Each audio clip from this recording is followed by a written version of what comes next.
I'm going to call this meeting to order with the Pledge of Allegiance, please.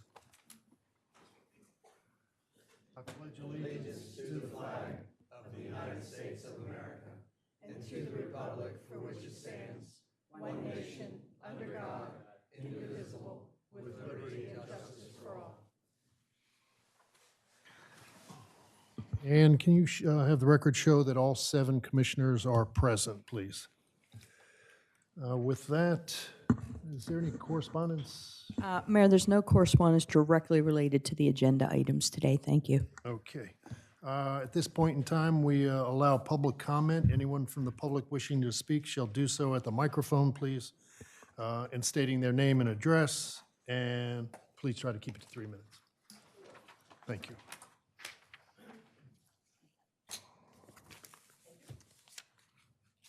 Linda Kaufman, 206 Laurel Street. I'm not sure if there's time when you're addressing the parking, so I'm doing it now. And I'm not sure I'm going to be here by the time you get to that anyway. So I just want to say a couple things. I've been at most of your meetings when you've just been discussing all the parking. I've missed the last 1 or 2, I believe. I had a cold, so I wasn't able to, but I listened to the tapes and things. I have to say, and I have to be honest, I think I don't quite understand how it's gotten so off track from what we originally recommended. And I know from the parking committee standpoint, we understand that we're an advisory board and that's all we do is advise, and then you guys have to make decisions. But as each meeting went by, it seemed that it was diluted more and more.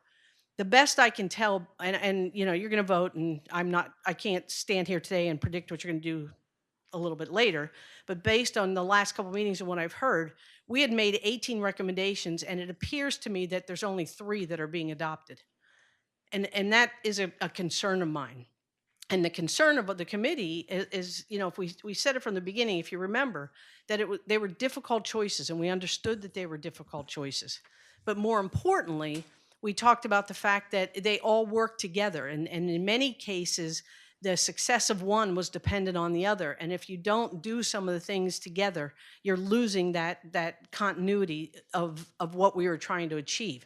The goal of the committee from the very beginning was to create more parking without physically creating more parking.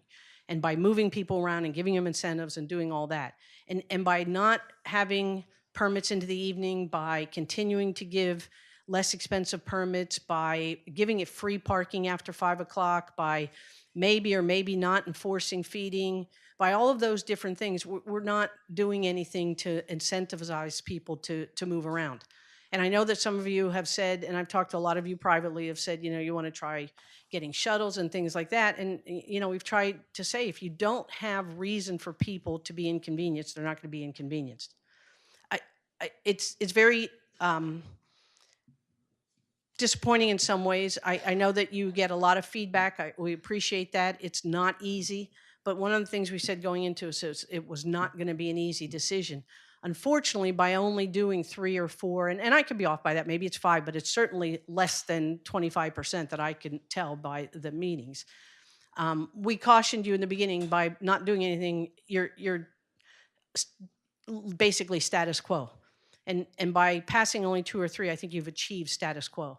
And frankly, if status quo is okay, then I'm not really sure why a parking committee was formed and what's left for the committee to do, because status quo isn't making any change. I know they weren't all popular changes. I know you got a lot of feedback, but we felt that it was a good plan. You have to react to all of the constituents, I understand. But I just need to say that I'm hoping that I hear differently than what I heard at the last couple of meetings and what I've heard from people that I've talked. But if all you're doing is raising meters on Rehoboth Avenue, but you're not extending a season and you're not putting permits into effect at night, and you're not changing the permit season to go later either, and you know, the feeding and a lot of the other things that we talked about, then I think you've managed to achieve status quo. Thank you. Thank you. Thank you, Lynn. Thank you, Linda. Anybody else?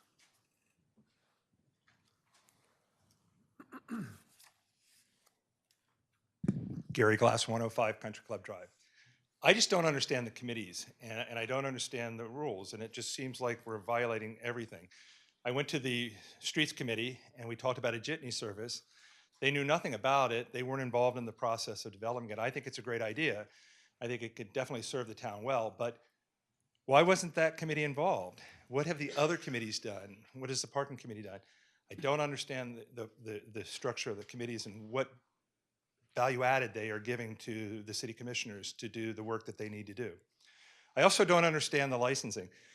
I have a question. Do I need to submit a FOIA request to get a list of all the property license surrounding the town? Because there seems to be an awful lot of public land being used for whatever. I don't understand the building next to Summer House being allowed to build a brand new building and put their parts to operate their business on the public street. I don't understand Summer House having a freezer trailer or something parked in the parking lot space of the library. And I don't understand why you're giving up 2 revenue parking spaces in front of 45 Lake Avenue so that he can have 4 non-conforming parking spaces which require an easement to qualify. I thought when we implement zoning changes to make our community better, which is what zoning is all about, when a property changes hands and a property changes use, that's the opportunity for you to bring in the new perspective, the new code. And when you give everybody permission to just do whatever they want to do because they own the property and property rights should outweigh everything else, including the law, it doesn't make any sense to me. Here's a property being used, here's a property over on Rehoboth Avenue next to Summer House being built, and we're giving them all kinds of waivers. I don't understand, it doesn't make any sense. So I would hope that the commissioners would take a second look inside themselves and decide what kind of town do we want, and are we going to follow the laws? It isn't fair to the people that do follow the laws and don't come ask for special permission to do things. It isn't fair to those people. There's a restaurant in town on Rehoboth Avenue in the Beach Block that pays $500 to his next door neighbor as a landlord to put his dumpster on his property so that he can have the trash picked up and he can operate his business. He pays $500.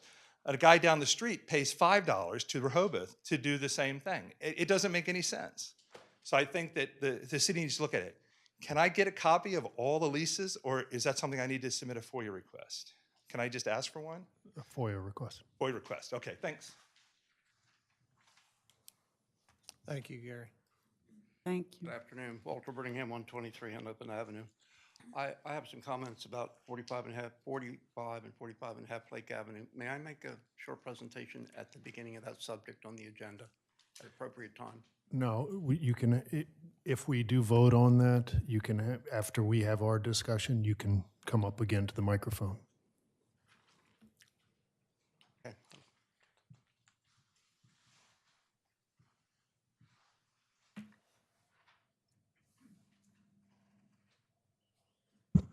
If we can put my picture up on the wall so everybody else can see. This is a picture of the front of 45 and a half Lake Avenue. It shows the front of the building looking down on the west side, which has previously been discussed, and it has been exposed that the west side of the building is not an area that's useful. Thank you, Ann. To those of you that have not had an opportunity to look at it, that's what it looks like, and to any of your commissioners, you at this point in time should all know what it looks like. This is a picture of the air conditioning units and 2 gas tanks and the trees that have previously been identified. And I concur in not asking anything special, that I don't think this is a viable situation, because I don't think some people want the trees torn down. And if you open it up, you still expose the owner to previously authorized plantings of the air conditioning units, maybe the gas tanks. Another picture of the same thing. So the west side of the subject property is not a viable place for 2 parking spaces as I see it. I now show you the picture of the east side of the building, and many years ago, city manager at the time, Greg Farice, and we took him to task at the time for it, authorized the 4 parking spaces on the east side that are presently under discussion. So when vehicles are parked there, the bodies of their car are parked over the simulated extension of the sidewalk if it existed. To those of you that do not know, there's a lot of brass markers around town. They say RB 39. It was a survey of Rehoboth in 1939. I had spoken with Commissioner Mills at the time because he was doing some work with streetscape on Lake Avenue, and he made sure some of them got reestablished. And I, just a few minutes before this meeting, walked back over there and have, in my mind, determined based on the fence from the adjacent property as you stand with your back to the new Bad Hair Day, looking to the north, going past this building, on down the street, past Sussex Street, the Denner and Charlotte Quillen property, the Patty Derrick property, and into the next street, which would be, I guess, Kent. And everybody has left structurally nothing planted out where a sidewalk could go. And you're possibly going to consider, and most likely going to vote for, to allow people to continue this idea that they can park across where the sidewalk would go. Now, that's all fine, but Walter, could you wrap it up, please? I can. Yep, please, but I thank you. will. So if you take the 4 parking spaces that are there exposed onto the street and you make a curb cut, you can take 2 cars and bring them in and turn them one each way, put them completely on the property, and then there's no reason for you to do anything because they're allowed to have the right to do that. But we don't know what the city administration or somebody might have promised. And in light of that, we got a license agreement. I read through it, fairly well done, but I don't see if you want to get rid of them, they'd give them a half a year, which they have to get out if you need the property. Thank you. Thank you. Thank you, Walter. Anyone else? If not, we'll move right into the city manager's report, please. Thank you, Mayor. We have one street aid expenditure to Delmarva Power, the amount of $7,798.92 for streetlights. Move to approve. Second. We have a motion and a second to approve street aid in the amount of $7,798.92. Any further discussion? If not, all in favor? Aye. Opposed? Thank you. I wanted to acknowledge the Streets Department for their good work last weekend with the snow event. The crew pre-treated streets with salt on Saturday, and by Sunday afternoon, the snow was removed from the streets and the sidewalk. I know Chief Banks was appreciative of the work that they did, and they'll continue to monitor the weather conditions this weekend and react accordingly. There are new exhibitions outside here, outside this room and around the corner here for the from the Rehoboth Art League and the Coastal Camera Club. The city will be hosting a reception, as we do, a very brief reception from 5 to 7 p.m. on January 25th, right here at City Hall. Construction at Candy Kitchen, 102 Rehoboth Avenue. The exterior renovation of their storefront began on January 8th, and work is anticipated to be complete by mid-April. Contractor is working weekdays between 7 a.m. and 4 p.m., and there is no work in the nighttime hours. This work was closely coordinated, and they did receive prior approval from the city. There is a partial sidewalk closure, and pedestrian traffic detours are in effect. And Monday, the city will be observing Martin Luther King Jr. Day. There'll be no residential trash pickup on Monday, January 21. Citywide trash pickup will be on Tuesday, January 22nd. Thank you. Thank you.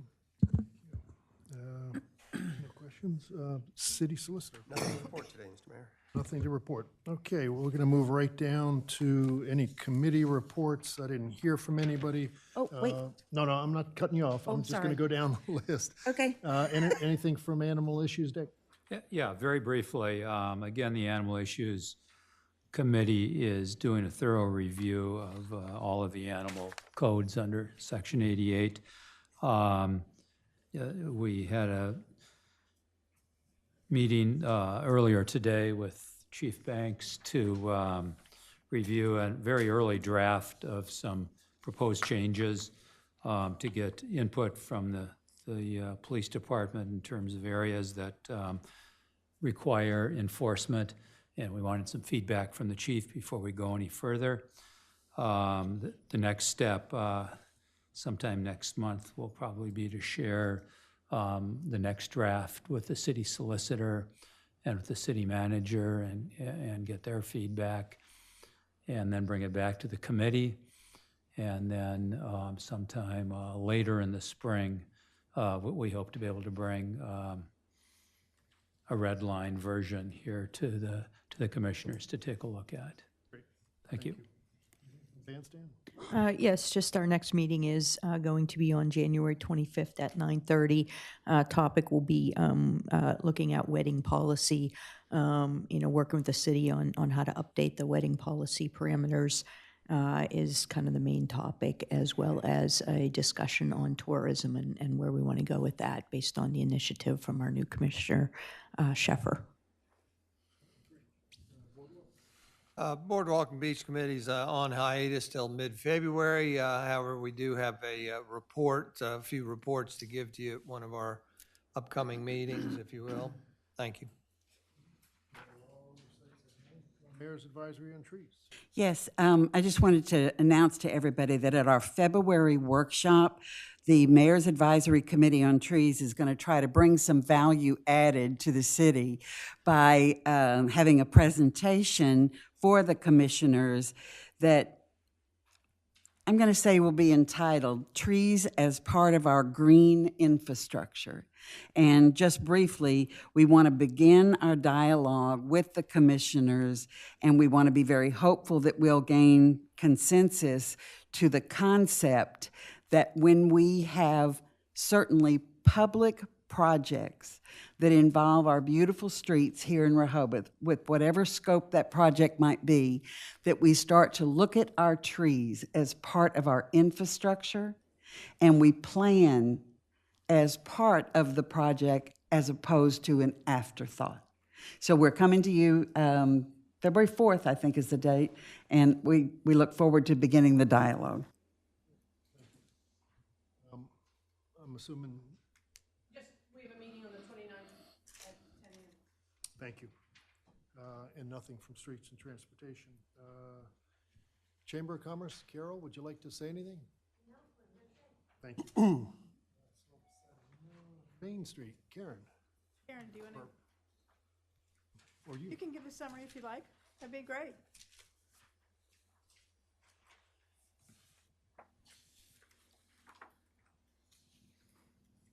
Hello.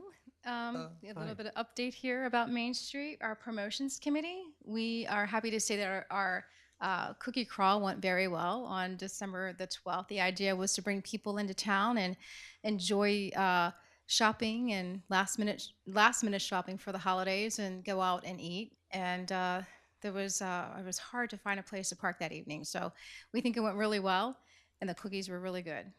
So we're going to continue doing that in the future and see what we can do to bring more type of, they're not necessarily events, but happenings into town so that people can come into town and enjoy and support local here in Rehoboth Beach.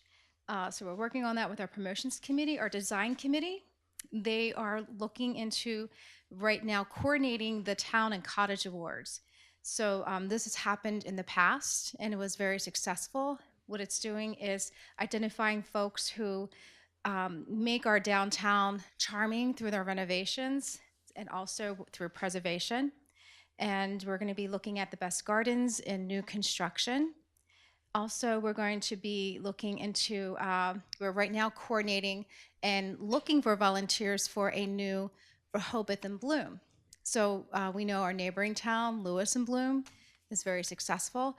It's part of America in Bloom. So right now we are beginning to start that through our design committee with the Rehoboth Beach Main Street, with the plans eventually they will go off and do their own 501c3 nonprofit and continue to grow and make downtown look beautiful. Also, we are looking into the banner program. It's going to continue in 2019, and that's still being coordinated. Economic Vitality Committee, we are going to be doing, and I know that you were all invited to the Rehoboth Beach Main Street Strategic Doing Workshop. It's going to be held on February the 21st, 1 p.m. at City Hall, the third floor training room. And the workshop is facilitated through the University of Delaware College of, actually it's the Biden School of Business and Public Policy, and also through our local Sea Grant. And it's a national program. If you were to look that up, it's strategicdoing.net. And our idea initially was the folks on the businesses on Baltimore and Wilmington. They wanted to have a conversation with us to see what we can do to help generate more people to visit those streets. Then First Street and Second Street said that they wanted to be part of that. Well, also the neighboring, Rehoboth Avenue, obviously, they're their neighbors. So we decided to do the first, starting with the boardwalk, heading west, First Street and Second Street, and then Wilmington and Baltimore, all those businesses. There's 192 businesses, but out of that, to make the strategy work, we can only have 25 people, maybe a little more, for the strategy. And so far, we've had a good response. We're not completely filled up yet. So if folks in those designated areas are interested in participating, they can reach out to us and we can mark them down. And I also thank you for responding to me about wanting to be observers to see what we can do to help these businesses. The other thing that is going on with this group is, let me see here. We also are going to be doing various workshops through the Small Business Development Center. We want to see if we can do these quarterly to also help our businesses downtown. Organization committee are they are reporting that we are reaching out to people to not only volunteer with Rehoboth Beach Main Street, but also participate in various subcommittees and also our core committees. So if they need to reach out to us, we would be more than happy to hear from them. And our website is www.downtownrb.com. All right, thank you. Thank you. Karen, before you sit down, I'm sorry. I just had one quick question. You mentioned the 192 businesses that are in the area that you described. This is probably unfair, but might you know off the top of your head approximately how many are vacant? Not off the top of my head, but I do know that there are some vacant, and I do know that there are businesses moving in. So Okay. I spoke to a landlord yesterday, and we have a group coming in from New England. It really excites me. It's a product that they make up and they make here in the U.S. We're opening a store, so hopefully there'll be a lot more to come. But off the top of my head, knowing in that area, I know that there are vacancies, but I also know that there's opportunity that folks are moving in. Okay. Might you know that same number for all of the commercial area? For all of the commercial area, not off the top of my Okay. head, but I do know that there are a lot of folks that are moving in. We know that Breakfast Guru is moving into the Old Cultural Pearl, and also on Rehoboth Avenue, the area where it's near the library, the bake shop, all of that area right there is also going to be leased as well. I do know that there have been proposals put into the Christmas Spirits shop. One of them did not go through. The other one, they're working on that right now. So we're keeping in touch with all of our commercial realtors in town to see what we can do to help them bring business into town. Thank you. Thank you. Very good, thank you. Anything, Dick, for Senior Center? Okay. All right, we're going to move right into old business A, which is consideration and vote on licensing agreement for the use of city's right-of-way pertaining to the property of 45 and 45 and a half Lake Avenue. But before we actually go into it, Commissioner Sheffer has something he'd like to say. Thank you, Mayor. It has come to my attention that there is some concern about my participation in discussions and votes regarding the current matter involving 45 and 45 and a half Lake Avenue, and that this concern has been voiced to both Mr. Mendelis, the city solicitor, and to the State Public Integrity Commission located in Dover. Specifically, the concern is that my objectivity could possibly be impaired because I live directly next door to this property in question, and that I would vote to gain some yet to be determined direct benefit or attempt to prevent some adverse effect on my property. Although I've been involved in identifying conflicts of interest and helping individuals and organizations avoid, mitigate, and resolve conflicts of interest throughout my professional career, I'm no expert. I do know that the facts matter, and in this particular case, I'm not aware of any actual conflict of interest. However, I also know that the mere appearance of a potential conflict of interest is the generally accepted standard to which individuals and organizations are held. It is for this reason that I will be recusing myself from any further involvement in this particular matter. And while I have absolutely no objection whatsoever to anyone, any person or persons, for whatever reason, expressing his or her concern in this case, I am disappointed that the person or persons felt that it was something that should be escalated without first talking to me about it. I've always tried to be the type of person who does the right thing even when nobody's watching. I don't intend to change that. Had this person or persons come to me first, we could have had a polite and respectful conversation that would have resulted in the same action that I'm taking. I hope that as we get to know each other better, you will consider sharing your concerns with me prior to escalating your concerns. Thank you very much. Thank you, Steve. Thanks, Stephen. Thanks, Steve. Okay, Glenn. Steve, or Commissioner, we will find you after this matter is concluded. I understand you're going to leave the room. Okay, thanks. I'll text him. Perfect, thank you. So this is the license agreement that you've had before you, discussed a couple of times now. You've seen it by the pictures that Walter shared. 4 parking spaces, about 315 square feet, so the license amount, the annual amount at $1 per square foot is $315 a square foot. And unless anybody wants to cover the provisions of the license agreement a third time, I'm happy to take any questions. I just have a comment on licensing agreements. In general, we have the list of all the licensing agreements we think that we currently have in the city. I think there's about 24, if I'm reading this correctly. Is that correct? That's right. Yeah, so that have been in place, it looks like for years. I actually went back to learn more about the wastewater history and read all the minutes from 2009 through 2011, of the city, and found that there were several licensing agreements, put into place, during that time by that whoever was the mayor and the commissioners at that time. And I just bring that up because, I think a lot has to be said for precedent. And, as we consider this and this particular licensing agreement, it's a precedent that, at least from me reading all the minutes from 2009 to 2010, that this has been brought up and these have been approved really without much debate. That being said, it seems that now we do have at least 24 or so in place that as part of whatever we end this vote or going forward, I would very much like, part of my vote to be contingent upon some sort of agreement that maybe the city manager or whoever the appropriate entity is to write something into our ordinances on how we move forward with this, so it is codified. It's a practice that has been in place obviously for at least a decade from what I've read, probably more. But we shouldn't take out and change something that's had that many years of precedent just on this one particular situation, in my opinion.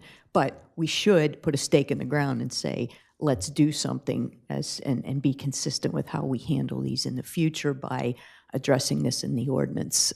That's my take on it as I read through previous minutes. Right, and this board, as presently constituted, you've made that representation sort of before, that going forward, you'd like to have some sort of standard practice, because every time they come up, well, what's the fee, what's the rate? So I think that makes good sense. I think we need to assign ownership though, and have somebody take this on and report back to us. I don't know who that is, who the appropriate entity is. I'm open to suggestion, but I think instead of continuing to kick the can forward, that we actually really take this on and address it, because it'll keep coming up and taking the bandwidth from this group. There's a lot of things to consider. One thing that I should mention that is different about this license agreement that we haven't seen previously, it was raised by former Mayor Cooper with me, since he and I have done quite a few of these. This one is one of the only ones I'm aware of that will help an owner achieve zoning compliance.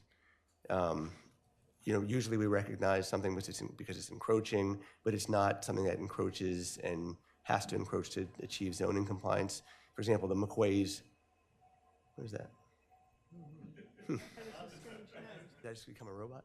Are we being The gassed? McQuay's overhang, for example, they didn't have to have that overhang to achieve zoning compliance. That's something we licensed. But this one, I think, is kind of a hybrid because it's been in place for a long time. So I understand the merit of recognizing something that's been in place for a long time. But it is a little bit different than some of the others because it does help this property achieve zoning compliance. But every one's a little different. I mean, I'm reading the description, so there is no standard reasoning or standard justification for it. Everyone's different, just like this one's different. So I'm not sure why this being different is different from all the other ones that are different. Does that make sense? That didn't make sense to me. I mean, but I think you see what I'm getting at. Should we put a specific ordinance or code in that one size fits all? Or should we do it the way we're doing because one size doesn't fit all? That's a good point. You know? I don't know. Yeah, I mean, I think, and again, we're getting onto a broader topic than just this limited license agreement, but I think you could put some things into the code that were very generic, so long as this has been in existence for the past 10 years or so long, and it's been this, and it's been that, things that are very easy to determine, then, maybe it meets some threshold that would permit a license to be granted, and then in this sort of a scenario, I think you'd want something in there that says, for any other good reasons, the commissioners find sufficient to grant the license agreement. Well, if you recall, we mentioned that a lot of this deserves a separate conversation as far as the pricing of this. Right. And what Commissioner Schlosser brought up. And I mentioned it earlier today that I thought it would be for the February workshop, and the mayor's indicated it's on the schedule for the March workshop. So, we'll be distributed the list of license agreements and then be able to delve all into that at that time. Good. And could you maybe look up and see if there's any kind of a generic type thing to start from? Because I do think, one size does not fit all, and these are all different, just like, as you mentioned, McQuay's, or a trash bin, or a dumpster, or whatever, or this parking situation. And, I know there are a lot of places all around town that people actually do use city right-of-ways where there's no licensing agreement, and it may be something that we want to focus on for future topics. But I will put it on the agenda for the March 4th So, just the city solicitor, if you could this is a C1 property, is that correct? This is C1. C1. And there's going to be a residence and a commercial entity there, right? Is that correct? That's right. the plan? That's right. And so to achieve, Yeah, I think 2 residents, 1 commercial. I think the residents will be in the main house up on the top, whereas the back will be residents, and I think commercial on the bottom. But I think he said 2 residents and 1 commercial. so we're looking at 4 spaces for the residences. That's the, Right. Well, I'm approaching this from a couple things. One is I'm not comfortable with issuing licensing so that they can comply with the zoning rules. I'm also mindful that there was a Board of Adjustment case on this, in which case they were applying for variances to be able to put only two residential units in there.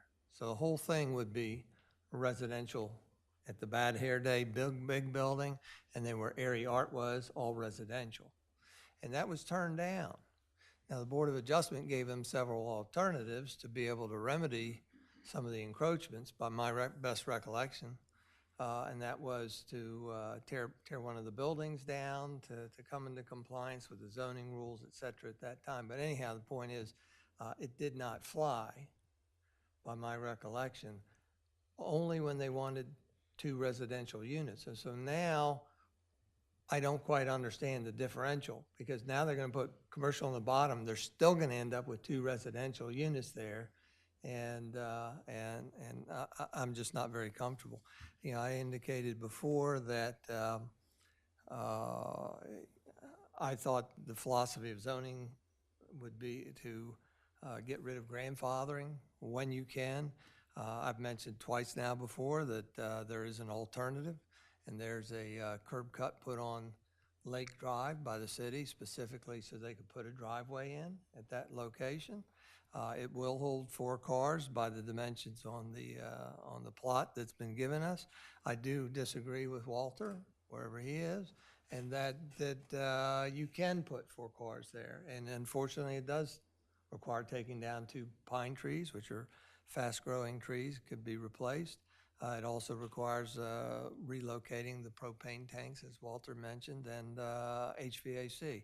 But again, in my mind, there is an alternative to be able to remediate the nonconformity, and that would be legal. Now, if y'all go ahead with it, I do want to point out that it's my belief, just from measuring and scaling the drawing, I don't know whether my drawing that I received in hand is accurate or not, but using a scale rule, engineer's rule, 1 inch equal 30 feet, I don't believe the 4 spaces you all are going to license them is going to yield 4 legal parking spaces. My measurements show that it will indeed be over 18 feet deep if you allow the license agreement, but it will not be 9 times 4, 36 feet wide to achieve that. So if you give a license agreement, I would suggest that that needs to be verified.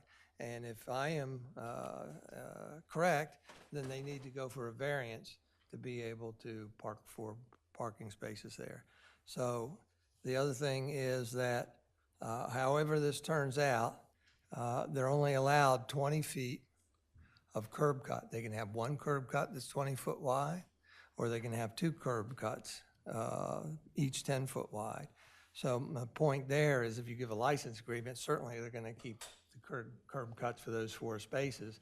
But by the code, I believe they would be required, and I think you should require, commissioners should require that they take out the curb cut on Lake Avenue and restore it to its natural grade in that location. So you got my feelings. But given that there are 2 residences, there should be 4 cars, so the curb cut would have to accommodate that. No. Go over an Olive on the north side, mid-block, First Street. You've got 2 houses side by side. They've got driveways in between, 2 of them side by side that are literally 100-foot long driveways. So they've got 10-foot curb cut for that 100-foot long driveway there. So, But there's no option to park 2 cars, one in back of each other. side by side, no. I mean, the way I, It would be the same thing. the way I look at it is, this property's been like this for years and years. These 4 spaces have been used for years and years. The applicant actually suggested that if he were to be able to have a license, he would fill in the curb cut on Lake Drive. I don't know that we could put a parking space there or anything, but he did volunteer that he would put that in. You know, I look at the photographs that Mr. Brittingham put up, and there would be a lot of disturbance, whether it's those couple trees or moving those tanks, as well as those air conditioner units. And they would probably have to be moved in some fashion to be in front of the house, and probably more so of an eyesore than where they are right now, where they're covered. I think, you know, the fee of $1 per square foot is, you know, fair in this situation. I don't think we have anything like that on the books. I think everything that we have on a leasing basis is $10 or $5 or $1 or whatever. And the applicant's already agreed to that. But I look at it from the perspective of, if we have a leasing agreement, we have a fee, we have something on record that we can use to move forward, and not to say that someone's going to come and say, oh, I want to park my car on the street and I'll pay $1 per square foot. This is something that's been there for years and years, and to get to that 18 feet, I think you encroach out into past the property line, maybe 2 to 3 feet. Again, we do have something documented that says that in 90 days we can ask them to leave. or give them 90 days, excuse me, if we want to put in sidewalks there. Again, as Mr. Brittingham mentioned, at some point in time, we may want to swing the sidewalk from Lake around a third all the way up towards the park, some of those places that he mentioned. And I think the city would have every right to do that with other people's properties as well. So I think this is a good use of this property that's not being used for the time being. I mostly agree with you, except I'll point out 21 Sussex Street, which is granted one house, but they have a same situation where the driveway is right there on Third, and it's not, the cars hang over into the city property.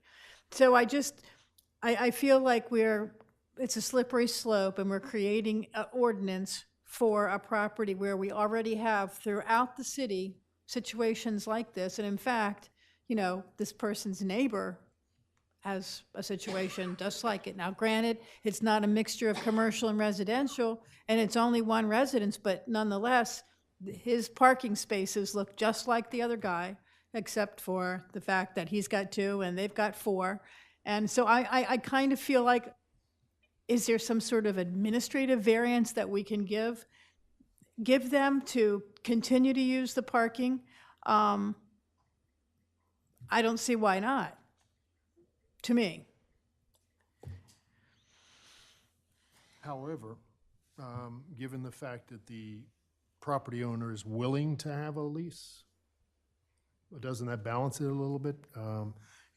And it maybe provide us the opportunity in the future, if that property at 21 Sussex were to change hands, to maybe put in a lease agreement there.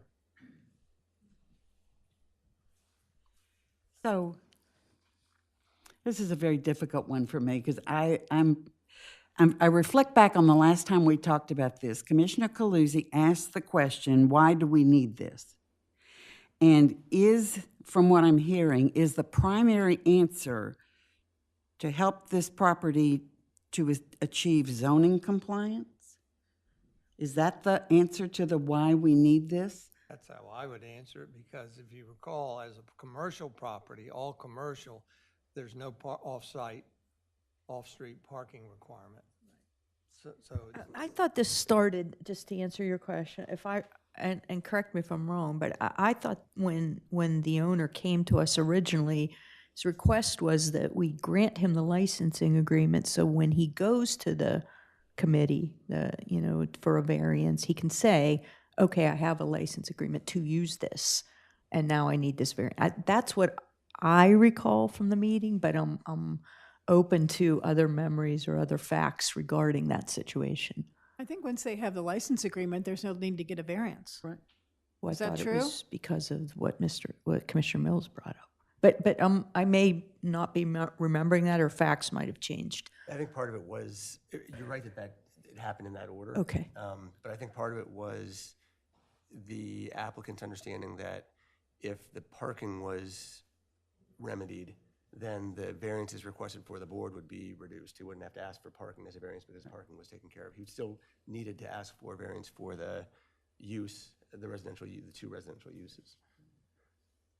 So I like the fact that it's got 90 days in it, if we needed to use that. So, city solicitor, am I correct that it's because we want to help this property achieve zoning compliance? And if the answer is yes to that, I'm really struggling with, what's the ramification of having done this on this property? So this ramifications, that's another thing we can talk about, but the building official will not issue a certificate of occupancy for the use that's being adopted there, unless there are 4 available parking spaces. Yeah? So it is a compliance issue, yes. Okay. So the trade-off, I guess, is these 4 parking spaces here or 4 parking spaces if they're able to be constructed there. You've heard both sides of that, and the loss of some trees on that westerly side. So it sounded like part of Commissioner Sharp's question was, what does this mean for the future? Are we setting a precedent that Well, I wish they I may could- come back at us in a negative way? There's a Latin phrase, and I always forget it, but it basically says property is a unique animal, and all properties have different characteristics of them. So there is always this sense that there's a precedential value, because if you did something similar before, there's always going to be somebody that raises their hand and said, but over there, you did this. But generally, the law says land has so many differing characteristics that there's little precedential value, and So it's situational. there's little legal precedential value. That's different than what you're going to hear from the public, I you know, understand. depending on different decisions you make. But So- it's important to understand the legal. So one size does not fit all. That's kind That's of, yeah. So just take me one step further. How would one characterize this being in the best interest of the city? I'm not here to make that. Anybody? If it's the best interest or Anybody? not the best interest. I mean, Well, again, to me, it's acting against what the last Board of Adjustment decision was. Well, to me, it's, I'm willing to uphold. that this property has had these 4 spaces, and they're trying to continue with the way the property's been used in the past. They most likely bought and purchased the property, which had become into quite, a state of disrepair, quite frankly. They purchased it in good faith that they'd be able to move forward and use it in the way it's been used in the past. And to me, that's the good of the city, is operating in good faith with the people that want to invest in your city and improve property in your city. I walk past that property every day, walking my new puppy now, but that's not relevant. Anyway, and it was in quite a state of disrepair. So to me, it's for the betterment of the city to allow this person that invested, I don't know how much the property sold for, but to improve it. They're investing quite a good amount in improving that building already, and it really needed, in my opinion. So to me, that's the good of the city, is the aesthetics. We have that beautiful Lake Avenue improvement, and we had a building that was in, like I said, disrepair. And now you have somebody investing in improving that. And, the property's been used this way for decades, and we've improved these licensing agreements for, again, just the decade of meeting minutes that I looked at. So to change the direction when, in good faith, this individual purchased this property, is improving the property without any new law or ordinance or anything, just it really doesn't sit well with me for partners who want to invest in our city. That's my perspective. Maybe I'm operating under a misunderstanding, but I was under the impression that if you buy any property in town, residential property, and it changes hands, then really the bets are off on how that property was used in the past. Is that an unfair? It's not the way we've handled it in the past, though. Is that an unfair characterization of that? it gets technical, but generally nonconformities that exist. So if you had Yeah. a shed that encroached the rear setback, and the next person who purchases your property, we're not going to say to that next person, now you've got to correct the shed. The shed's allowed to remain. So generally, nonconformities exist. Okay. Now, if there's a tear down and rebuild, it's got to come into conformity. yeah, so if, for example, if he were to come in and tear down the house, he couldn't come and ask us for those 4 parking spaces.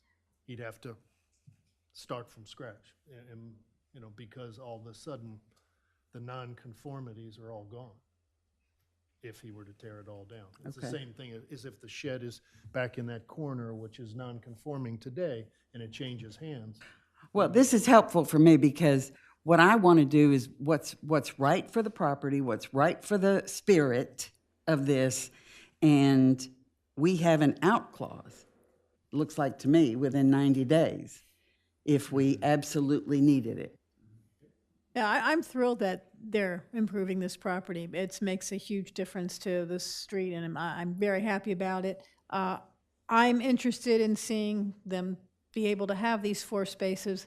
Again, I don't think we need this The agreement. this agreement, this license agreement, because, it's a nonconformity. He bought this property with this, it's been used this way all this time, there's no real changes, he should be able to just continue using it in the way it was. That's my opinion, but I'm certainly will vote to ensure that he gets those 4 spaces, because he's really adding a lot to our community, and we want him to be a partner, so.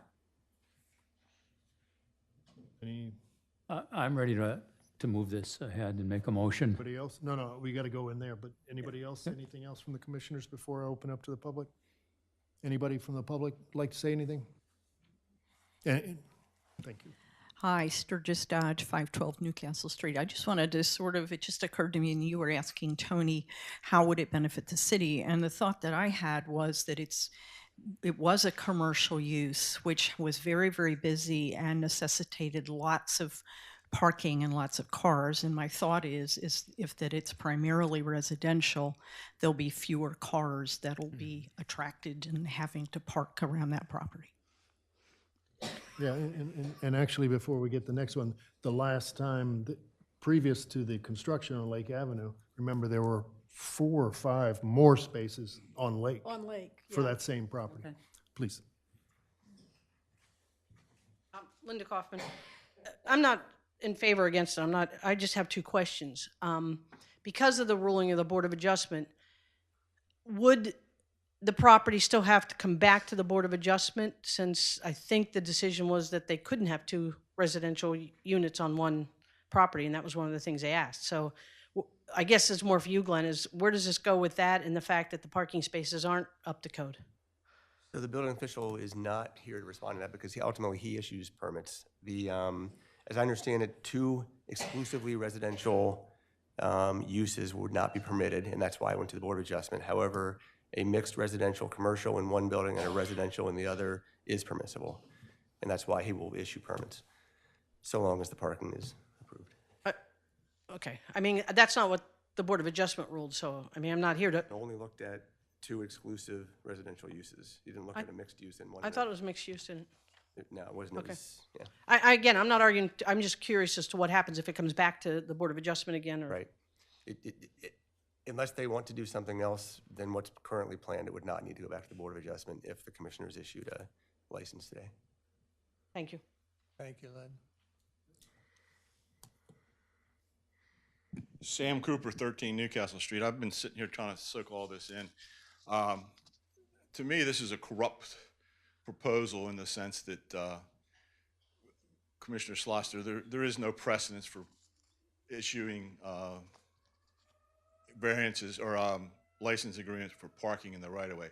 But more specifically, and I'm glad Mr. Mandalis brought it up about the variance or the zoning compliance, because that was my question to him after the workshop meeting. I find it just incredible that the commissioners would think to give a license agreement to city property so somebody could meet the zoning code. That is, in my view, one of the definitions of corruption. You're going around the code using city assets that belong to all of us to grant a favor to one person. But even more troubling is the fact that the building official apparently has been instructed, because I don't think he would do this on his own, been instructed to issue a permit based on a license agreement for land that's not owned.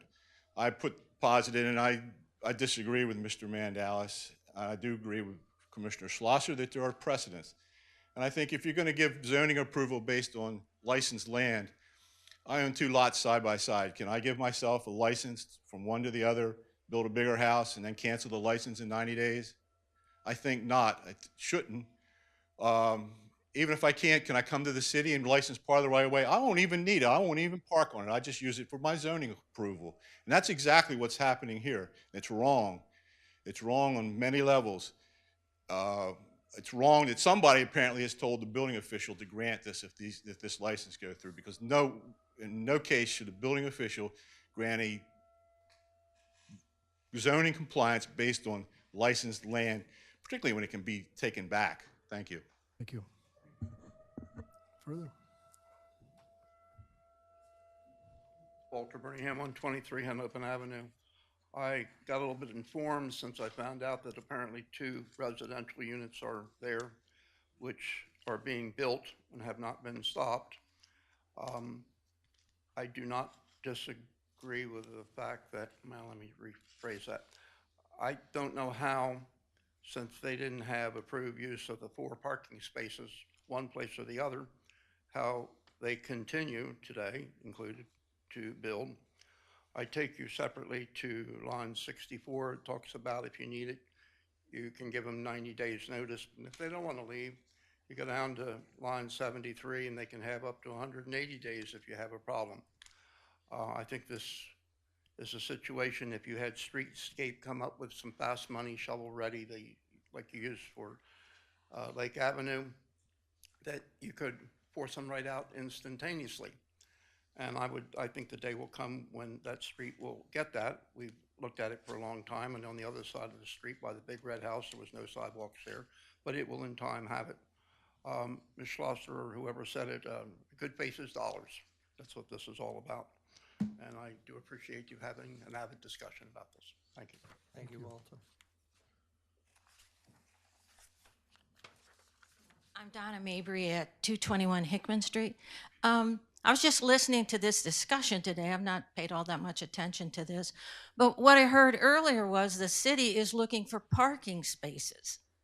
We're looking for parking spaces throughout town and creating as much parking as we can. But here in this situation, you're talking about giving away parking spaces. By allowing this person a license here, you're taking away possible street side parking that the city could have. You're giving away 3 to 4 spaces that the city could use for parking along the side of the street. So that doesn't make sense. Also, I think when a property does change hands, it is a chance to clean up the inconsistencies and things like that. And I think that certainly applies here in this situation with the parking. And thirdly, and so going back to the parking, here, to help with parking, we need to get owners to create more off-street parking, put more parking on their lot. And so I've heard 2 ways that this particular lot could create the parking on their own lot. There's 2 proposals were given on either side of the house. So expect this person to create that parking on off-street, and then that, again, gives the city more parking on the street. So that's what I think. Thank you. Thank you, Donna. Anything else? Oh, Patrick Gossett, 16 Dover Street. The only reason that this licensing agreement is being considered is for the owner developer of this property to realize their maximum return on investment. There have been opportunities given to this owner for other options to develop this land that don't need this licensing agreement, that meet the existing zoning requirements of the city, and that is what should be done. This is an opportunity for you to correct what has been done in the past as opposed to continuing the practice of the past. This is an opportunity to put that stake in the ground and make the corrections and move forward positively. And on the other hand, the licensing agreement also, I really call into question the fiduciary responsibility that you have up there has been offered in earlier meetings about the budget and the monies that is needed for the city to offer a prime piece of property at $315 a year. With the budget needs that are required of the city coming forward, this is an opportunity, if you pass this, which I do not think is a right way to go, but that this is mere pennies on what this developer and investment individual will realize on this property coming back to him. $315 as opposed to $10,000 or $20,000 rental per week, or during the season. That is your fiduciary responsibility, and you are not taking it. thank you. Thank you, Patrick. Anyone else? And please, if you have something in addition, I know you've already spoken to this issue. Gary Glass. It's about the parking and the loss of revenue. You're taking parking spaces away from the post office because you need revenue from parking. That could run the post office out of town, out onto Route 1, where they got all the parking they need. If parking is so important to take parking spaces away from a cornerstone of a community like a post office, why is it not important to recover parking spaces when this piece of property is changing hands? Secondly, zoning compliance seems to be a non-existence in this community. Over in our community where I live, Laurel Street, there's a house being, quote, remodeled where they took the entire house down and left one wall standing, and they're completely rebuilding the new house. What happened to remodeling requiring less than 50% of the property being taken down? So there again, that's all started, that's all underway, and it's as a remodel and not a new construction. And finally, I think the city has a responsibility to the new owners. This is a developer who's going to get rid of this property and sell it, either piecemeal it or altogether to new owners. The new owners are going to have an incredible hardship if they have to relocate their air conditioning units and their propane tanks because we decide to give them 90-day notice and withdraw that lease and tell them, good luck, now you've got to figure out what to do with your piece of property from that point on. When a new owner buys a piece of property, they don't expect to have that kind of a hardship on a piece of new property, and they spend a lot of money for it. So the developer's going to make out, and the new owner is going to be set with, what do I do with this mess? And I don't think it's a good mess to leave a new owner with. Thank you. Anyone else? If not, we're going to go, if I could get a motion and a second. I move approval of this license agreement as written in front of us. I'll second it. We have a motion and a second on the table to approve this license agreement as stated at 45 and 45 and a half Lake. Is there any further discussion? There I needs just to be w- a date and a month added to to formalize this. There's 2 blanks to fill in on the first page. I mean, I presume it's, if it's authorized, it would be today's date. Okay. I just want to underscore again, when it gets to me, my vote will be, dependent upon the agreement that we are going to discuss how to move forward with this type of situation in the future, so it doesn't linger like it has for the past decade. And I think we're doing that in March, and I think that's what we need to do. Thank you. If nothing else, I'll start. Commissioner Cluzzi. Aye. Commissioner Mills. I vote no for the reasons I articulated earlier. Commissioner Schlosser. Aye. Commissioner Sharp. I vote no. Commissioner Byrne. Aye. And the chair votes aye. Thank you. Yeah. Yes. Okay, we're going to move on to the next agenda item, which will be consideration and vote on the updated amendments for parking. And it involves a number of different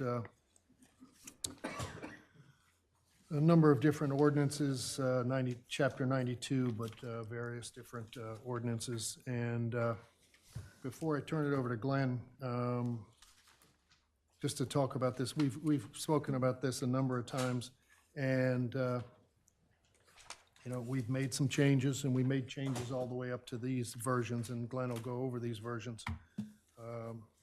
And it's more in line with a number of the suggestions of the parking committee, as well as things to, I think we all agreed on, making the attempts to move traffic around, move cars around as much as possible. And I think this is a good start.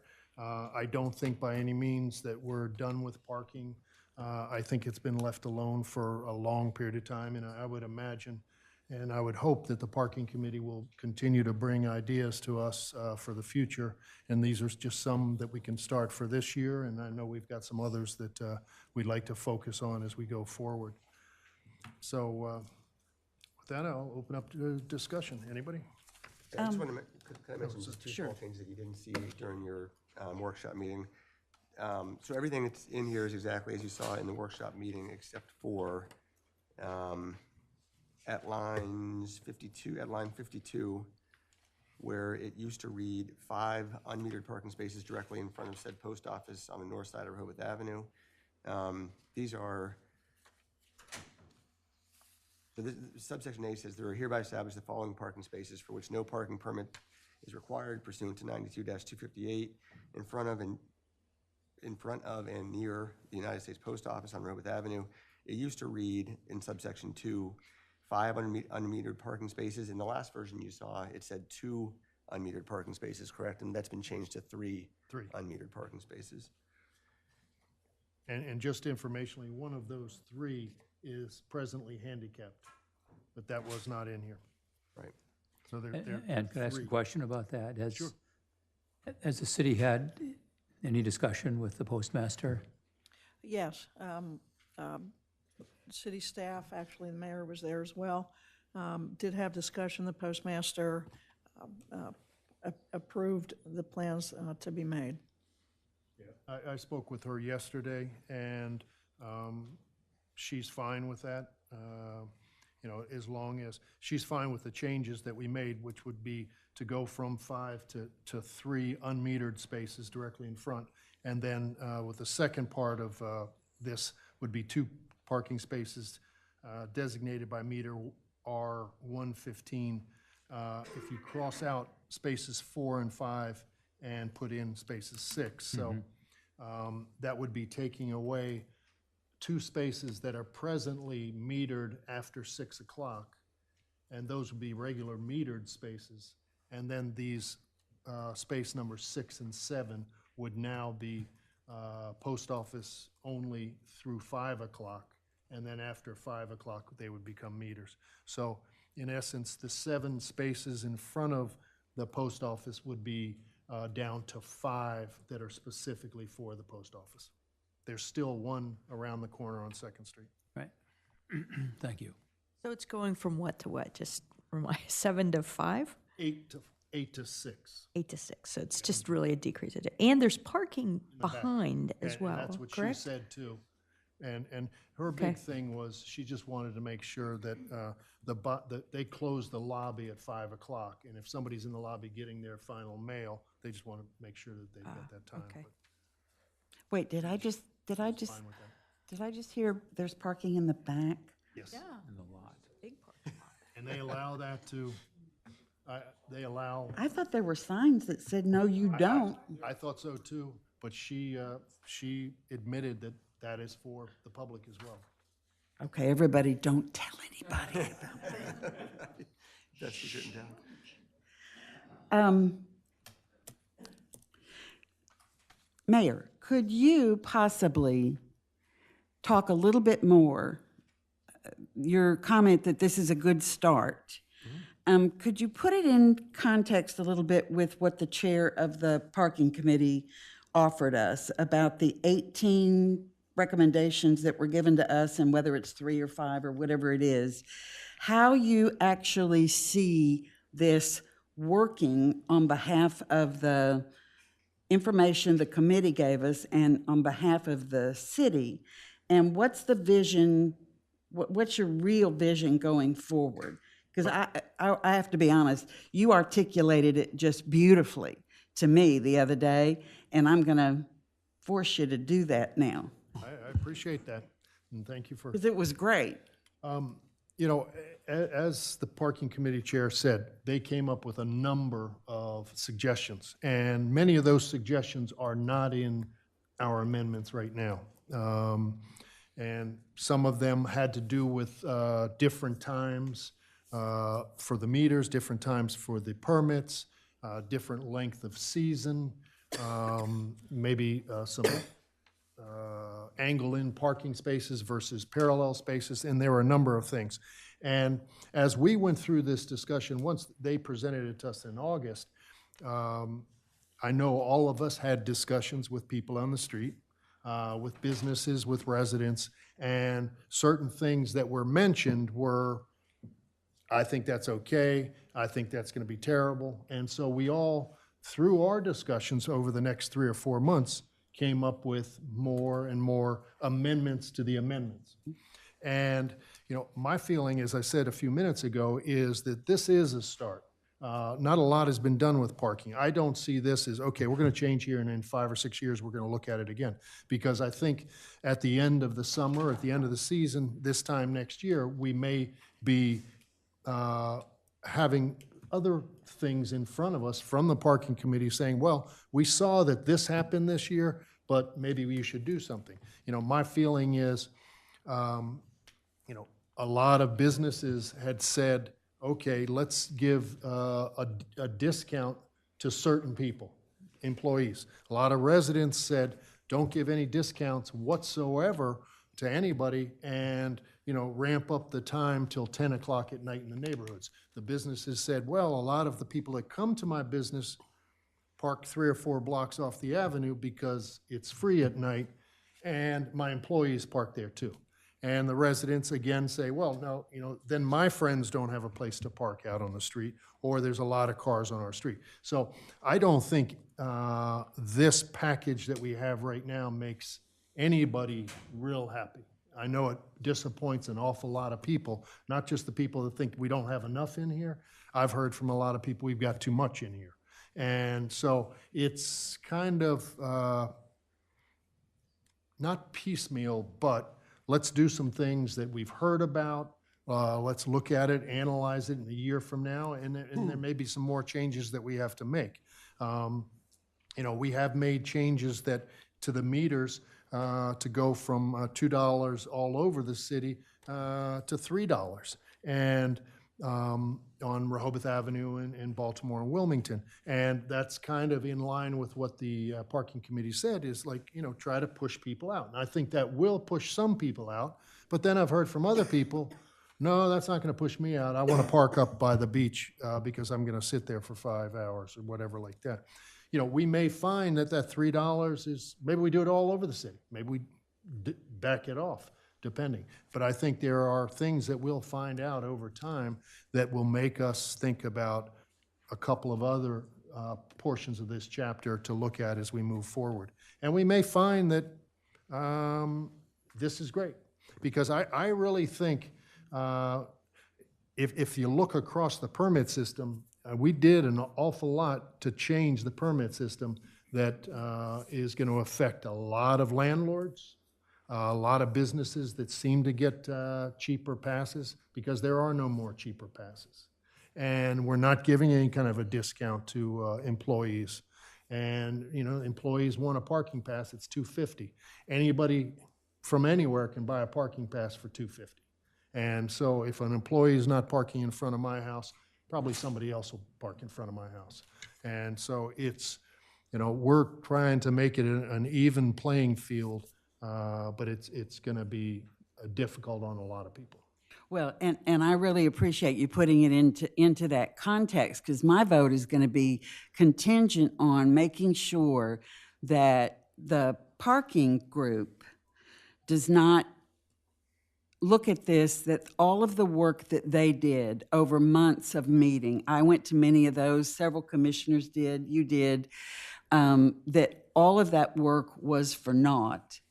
And do you believe that the recommendations that they have already submitted to us, that we honestly could not come to consensus on, that we will continue in the short order before we get to the next season being on top of us, that we would continue to talk about that and revisit it? I think if we put these things into place, I think it's, and if the committee goes through and piecemeals and looks at what we did and what we didn't do, I have no problem whatsoever discussing it further. And I think each and every one of us has a much better idea now, since August, and the committee had put in front of us all these ideas. And we've spoken to people on the street. We've spoken to the businesses. And, you know, they made some compelling arguments on both sides, as did the committee. And I think it's a continual conversation as we move forward. Yeah, I think this is the right way to start. I really do. It's not everything that they wanted, and I know they looked at from a whole kind of plan. But when you talk to people in the street and you get all these different comments, I think the way you have to do it is you have to start with something, and I think I'm so glad we're starting with something. And parking is the #1 issue here in the city. So it's going to be very important that every single season we look at and have them look at what we've done and what the success has been or not, and then keep moving on, because hopefully we can work to get make it better and better for our visitors and our residents, and, yeah. I'm very appreciative of Linda chairing that committee and for all your members. And I've talked with Linda before. Again, very appreciative. You know, we're not on the same wavelength with some things. Frankly, I look at all the recommendations by that committee as, for me, more of a starting point next year. Why? Because I'm looking at employee parking. I've said before, I thought we need to try to get employee parking their own designated area or satellite area to free up commercial area, to free up the residential area, and that's being investigated. So I'm willing to take time, work at more of a snail's pace to allow that to happen. At the same time, we've got a jitney service proposal in front of us, which we have yet to discuss. And I mentioned last time that the CDP mentions that it recommends that we should take a look at residential neighborhood parking permit system. I'm willing to take a little time to look at all those things and then see whether they work or not. And if they don't work, or in total or independently, then that gives us a path forward with looking at those recommendations and starting over again. And yet, if some of those do work, I still think you start again with the whole total recommendation package, but you likely will go in a different direction. So I don't toss away any of those recommendations. I just work at a much slower pace when it comes to the parking issues. I have two comments, if it's okay now. So my first comment, I'll agree with everything my colleagues have said. I do have a concern that we didn't, address employee parking. I heard so much about employee parking. However, that being said, I think that taking the time to have the chamber and others are convening a group, if I'm not mistaken. Is that true, Carol? Still? Okay. To really come back with some more detailed recommendations on how to approach employee parking. I'm comfortable with where we are, given that next step is in place, and I look forward to that feedback. The second thing is, I do have a fear, and it's sort of related to what Linda said, but probably a little more tactically put, as I'm definitely not the expert she is. But I think the wayfinding is going to be a really critical part to this being even the parts that we're implementing now for being successful. And I know that we can't even get that implemented this year, even if we put aside the funding for it, is what my understanding. So I would like to ask, the city manager and her communications team to perhaps come to us with some ideas on how we can communicate what we're doing here and where parking is without having that complete wayfinding, effort in place, because I honestly believe if we don't get the word out, if we don't have a way to communicate where the parking is, what the costs are, et cetera, folks now coming in don't even know that you can park in the convention center lot and how much it is and how long. So I believe we need some sort of communication strategy, strategic communication strategy in the interim before we actually go full forward with with wayfinding. So my vote's going to be contingent upon a strong communication strategy and plan to go along with these new changes. I agree with, I think with just about everything that's been said by my colleagues up here. I think it's really important for Linda and the committee to know that your work is valued, and it's not going to just be shelved after we approve whatever it is, 3 or 4 or 5 of the 18 recommendations. I think we're going to continue to look at them. We're going to continue to look at how they fit, whether they're modified, whether there's some other recommendations, and that I value the work of the committee and hope that the committee will feel credible and empowered to continue to go ahead, even though not everything is being approved at this point. I think it is critical, like others have said, that the big picture, I think, demands that we look at the wayfinding proposal. We look at employee parking. I think that's a huge issue. I look forward to the chamber, continuing to look at that in partnership with us. I think we do need to get back at some point to the Jitney proposal, because that's part of the big picture here. And I think also looking at what one of the other committees has talked about in the past, and that is bicycle lanes, bicycle safety, bicycle parking, and how that fits into the big picture. I just, if I could, at the risk of sounding redundant, I just want to applaud the work that the committee's done and reiterate that change is hard, we all know that. And so, and no solution would be a perfect one.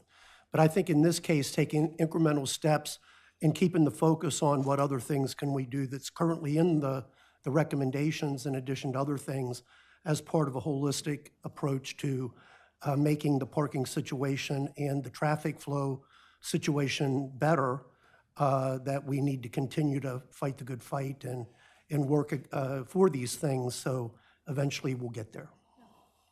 Thank you. A couple things. First, on the wayfinding thing, you know, as far as wayfinding, I think we should have done it yesterday, but we don't have the money. I think it's a very integral part of parking, but I don't think it's by any means, if we can't have wayfinding this year, we don't change parking. I think wayfinding and having a plan on what we can do between now and the time we have the complete wayfinding signage, I think absolutely. We have to be able to tell people where they're gonna park or where they can park. That hasn't been done in the past. And I would love to find some money for the wayfinding, and I think that's something that's extremely important. And although we have a lot to raise money for, I think that's an important one. Now, as to employee parking has been an issue for, I don't know, maybe 10 plus years easily. I don't see that turning around in the next year. I think, you know, eventually, could there be something that we can tie employee parking to maybe the Jolly Trolley Jitney, and maybe find a parking space? Maybe it's Deauville Beach, which isn't used at night. That could be something, but I think that's down the road. We do technically have a Jitney, and we do have employee parking available right outside of town, and nobody chooses to use it. So I think it's a continuous look into a variety of different things. And I think a Jitney is great. I think wayfinding is great. But, you know, I think these things that we've been discussing, many of them are the recommendations. Maybe they're not all here. But as Commissioner Schiffer said, I think this is a start to get some things on the books. We take a look at it. We look at it next year, see how our signage did this year, and maybe there's some more changes. But again, any kind of change is going to be difficult, and any kind of change is going to run up against walls. And this is why we get elected, is to make decisions, not necessarily, you know, wait. And so I'm not trying to rush anything. Again, this is not something that just came up yesterday. This is something that's been in front of us for years. And fortunately, we've got a committee that's taken on the time and the opportunity to put together a number of different suggestions. Although we're not taking all of them today, I think they're all great suggestions, and I think there's ways to implement more and more of them as we move forward. So with that in mind, no. Oh. Well, before we get to public comment, let me go over this. And I'd be interested to hear how people want to do this. We've got, I don't know, 10 different sections. If we can go over section by section, or if everybody remembers what's been done. I'd like to do them one at a time. Okay, and that should be good. So before I go in section by section, in little discussion, and then look for a vote, Linda. Just a couple pieces to clarify, make sure I have my list right. Sorry. Make sure I have my list right or whatever. It appears to me, I'm just going to run down what it looks like the changes are, is that the meters would go off at 10 rather than midnight. Do you want to wait maybe till we go through There's one each? piece I just want to clarify. Sure. The amount of permits for residents. If I read what's written, it appears as though if you're a full-time resident you can have unlimited, but if you are rental, then it's a 222. Was that the intent? If you're a property owner, it's a as many cars that are registered in your name For the permanent? for the non-transferable, and up to 2 mopeds if the moped scooter is in your name. Now, if you're a owner of a property that you rent, you just got yours. But if I'm a tenant, if you read that section, I don't have, That's a year-round tenant. if I'm a Year-round tenant year-round tenant, is just like a property owner in that they that's not how it reads. It's a 22. No. On this one, it's 222. But in the past, it was exactly the same. So I'm just trying to clarify. So full-time residents, you are saying if you've got 10 cars registered, you get 10 permanent or non-transferable, and you get your 2 transferable, and you get up to 2 scooters if you have scooters. But if I'm a full-time tenant, then I only get 2 non-transferable, 2 transferable, and up to 2 scooters. And that's the way it's written here. So you're now distinguishing between a full-time tenant and a Yeah. property owner? The last time Because that we- was not a recommendation of ours either. No. The last time we had a meeting, it was 222 for both.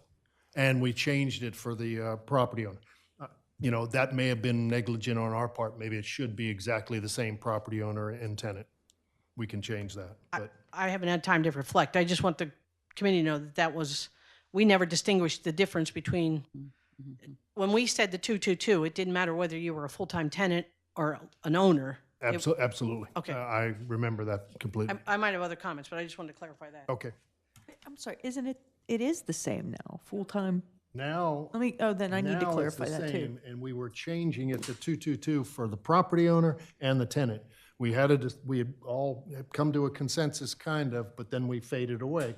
And so now we went back on the property owners to be 2 transferable, as many cars as registered in your name, non-transferable, and up to 2 mopeds registered in your name. And Mayor, if you want, Yeah, But that's what tenant- I'm not Tenants understanding are the different difference. than that. We can go back to where tenants were exactly the same as property owners. That was not changed last time. We did not even discuss it. and after the ones you just enumerated, if you wanted additional permits, you pay regular price for them? Yeah, retail Yes, price. okay, retail price.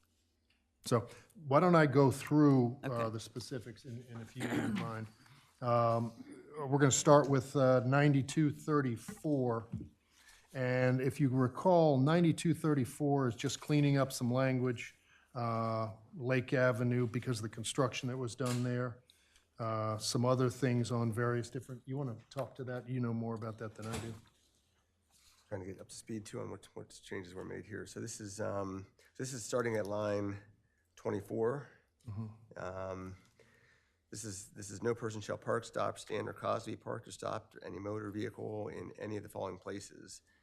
And there was a section 1 that said on the south side of Lake Avenue for a distance of 361 feet from the entrance to the convention hall in an easterly direction to 3rd Street. Now it's from Rehoboth Avenue instead of on the south side of Lake Avenue. I'm sorry, on the south side of Lake Avenue from Rehoboth Avenue in an easterly direction to 3rd Street. So we're taking out for a distance of 361 feet. Subsection 2 gets completely deleted, and that used to say on the north side of Lake Avenue for a distance of 276 feet from the eastern limits of the east driveway entrance to Fran O'Brien's driveway to 3rd Street. So that's completely been deleted now. Same thing with subsection 8 that used to say on the south side of Lake Avenue for a distance of 214 feet measured easterly from its intersection with Rehoboth Avenue. Then jumping down to subsection 29, it used to read on Prospect Street, Queen Street, St. Lawrence Street, Rodney Street, Norfolk Street, Stokely Street, Newcastle Street, Hickman Street, Laurel Street, and Philadelphia Street for a distance of 15 feet in a westerly direction from the most eastern curb line across the street. On 2nd Street, west side for a distance of, and it used to be 252 feet, now it's 368 feet. north from the northwest corner of the picnic area parking lot. So northwest corner of the picnic area parking lot's been added. That's it on 34. And basically, number 1 kind of takes out number 2 and 8, because number 1 goes from Rehoboth Avenue all the way to 3rd Street, whereas 2 and 8 were in between. Any questions on this one? Why don't we just take our first vote? If I can get a motion and a second to approve 92-34, the Municipal Code of Rehoboth Beach. I move approval, Section 1, Chapter 92, Section 92 through 34. Second. We have a motion and a second to approve Chapter 92 amendment to 9234. Any further discussion? If not, Commissioner Mills. Aye. Commissioner Schlosser. Aye. Commissioner Sharp. Aye. Commissioner Byrne. Aye. Commissioner Sheffer. Aye. Commissioner Calusi. Aye. And the chair votes aye. Thank you. And we just, we're going to move right into 9241, which is in front of the post office.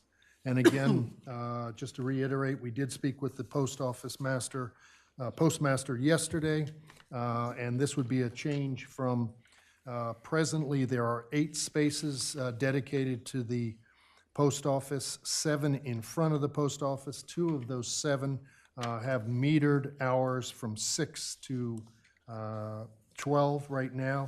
The suggestion would be to go to a total of 5 spaces for the post office out front. 3 would be unmetered, 2 in spaces 6 and 7 would be metered after 5 o'clock. And then the 4 and 5 that's been taken out would be regular meters. Any questions? Anybody? Oh, you have a question on that? I'm sorry. Yes.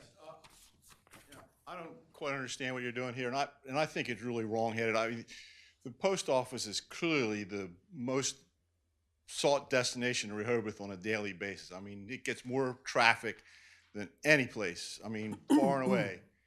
And I believe that, again, this is wrong-headed in a sense. Even I haven't seen a lack of parking or a excess of parking there. And what you're going to do is you're going to create more traffic because people, when they can't find a space the first time around, they're going to go around again. And it's clearly the chief was here and he left, but there's more accidents in front of the post office than anywhere else backing out. And I think limiting the parking, restricting it even more is going to make that even worse. I did, for the one of 2 spaces, for what, we're going to limit everybody in this room at some point goes to the post office. Some people, I guess, daily, they pick up their mail, they have post office boxes. I just don't understand. I think it's being petty in a way to, because this is, again, I would put, I bet they have 5 times as much traffic as any place else in the town. And it's a public facility, and it behooves the city to make it convenient and easy for people to use it. Thank you. Thank you. Thank you. Okay, that's, again, Chapter 92, 9241 of the Municipal Code of City of Rehoboth Beach is parking in front of the post office. Any further discussion on it?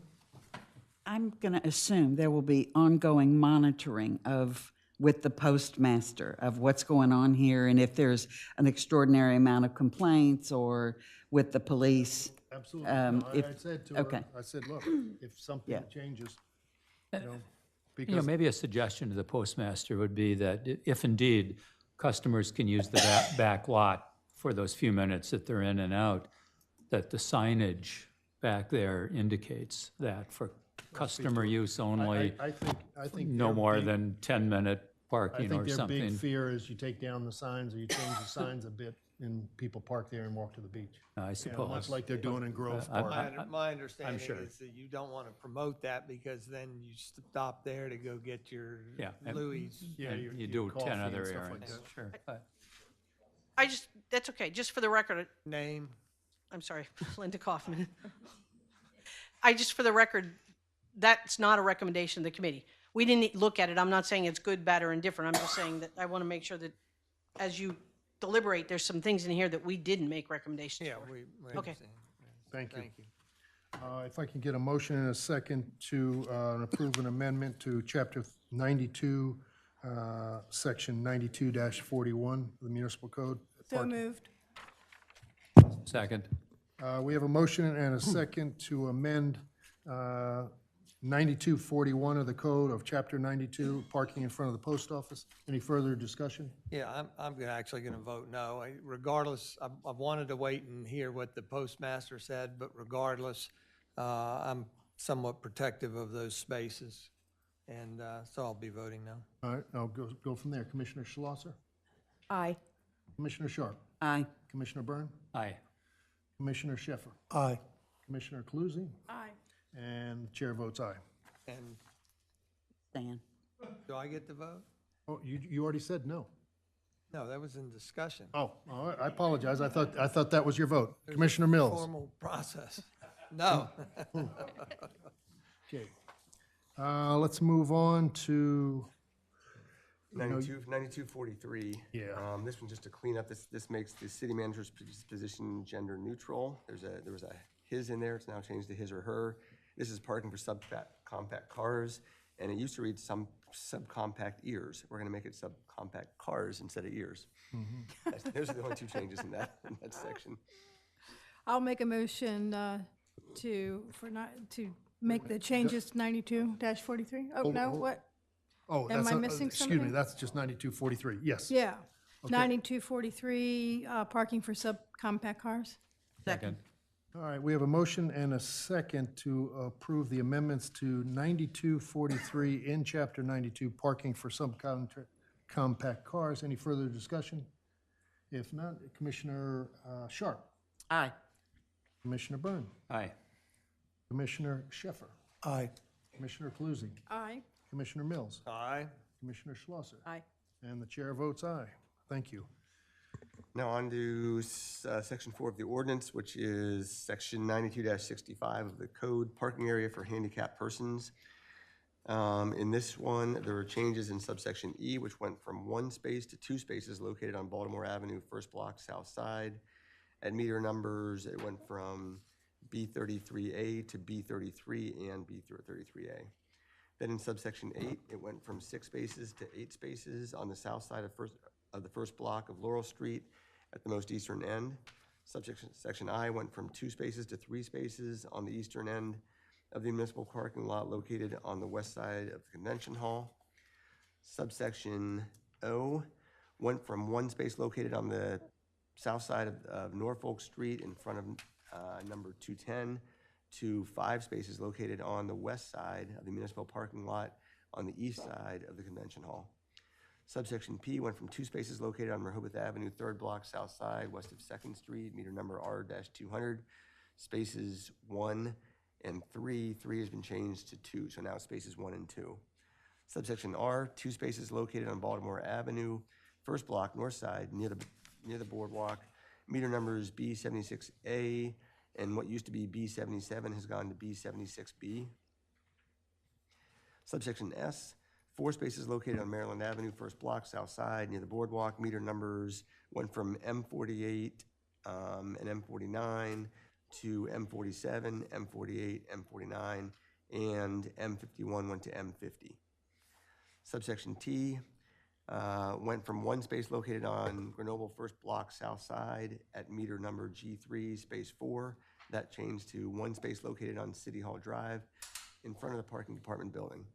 Subsection U went from 1 to 2 spaces located on Laurel Street, 2nd block, north side, and also inserted was west of King Charles Avenue at meter numbers LL42 and additionally now LL43.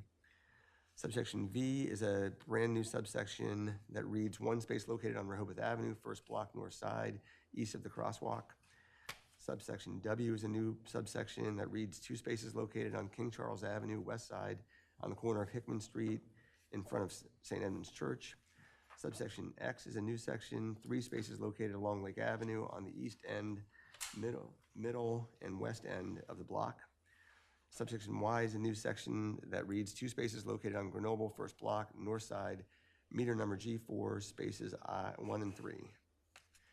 Those are the changes to subsection 92-65. Well, and these are all reflective of what's actually in place, correct? So this is just cleaning up the code. Over the years, you know, the city has been very dedicated to increasing the number of handicapped parking spaces and putting them in different locations, and at great expense. And I've enjoyed working on that. This reflects that there are at least 9 or so new handicapped parking spaces. And so therefore, I would be glad to make a motion to adopt 9265 as presented. Second.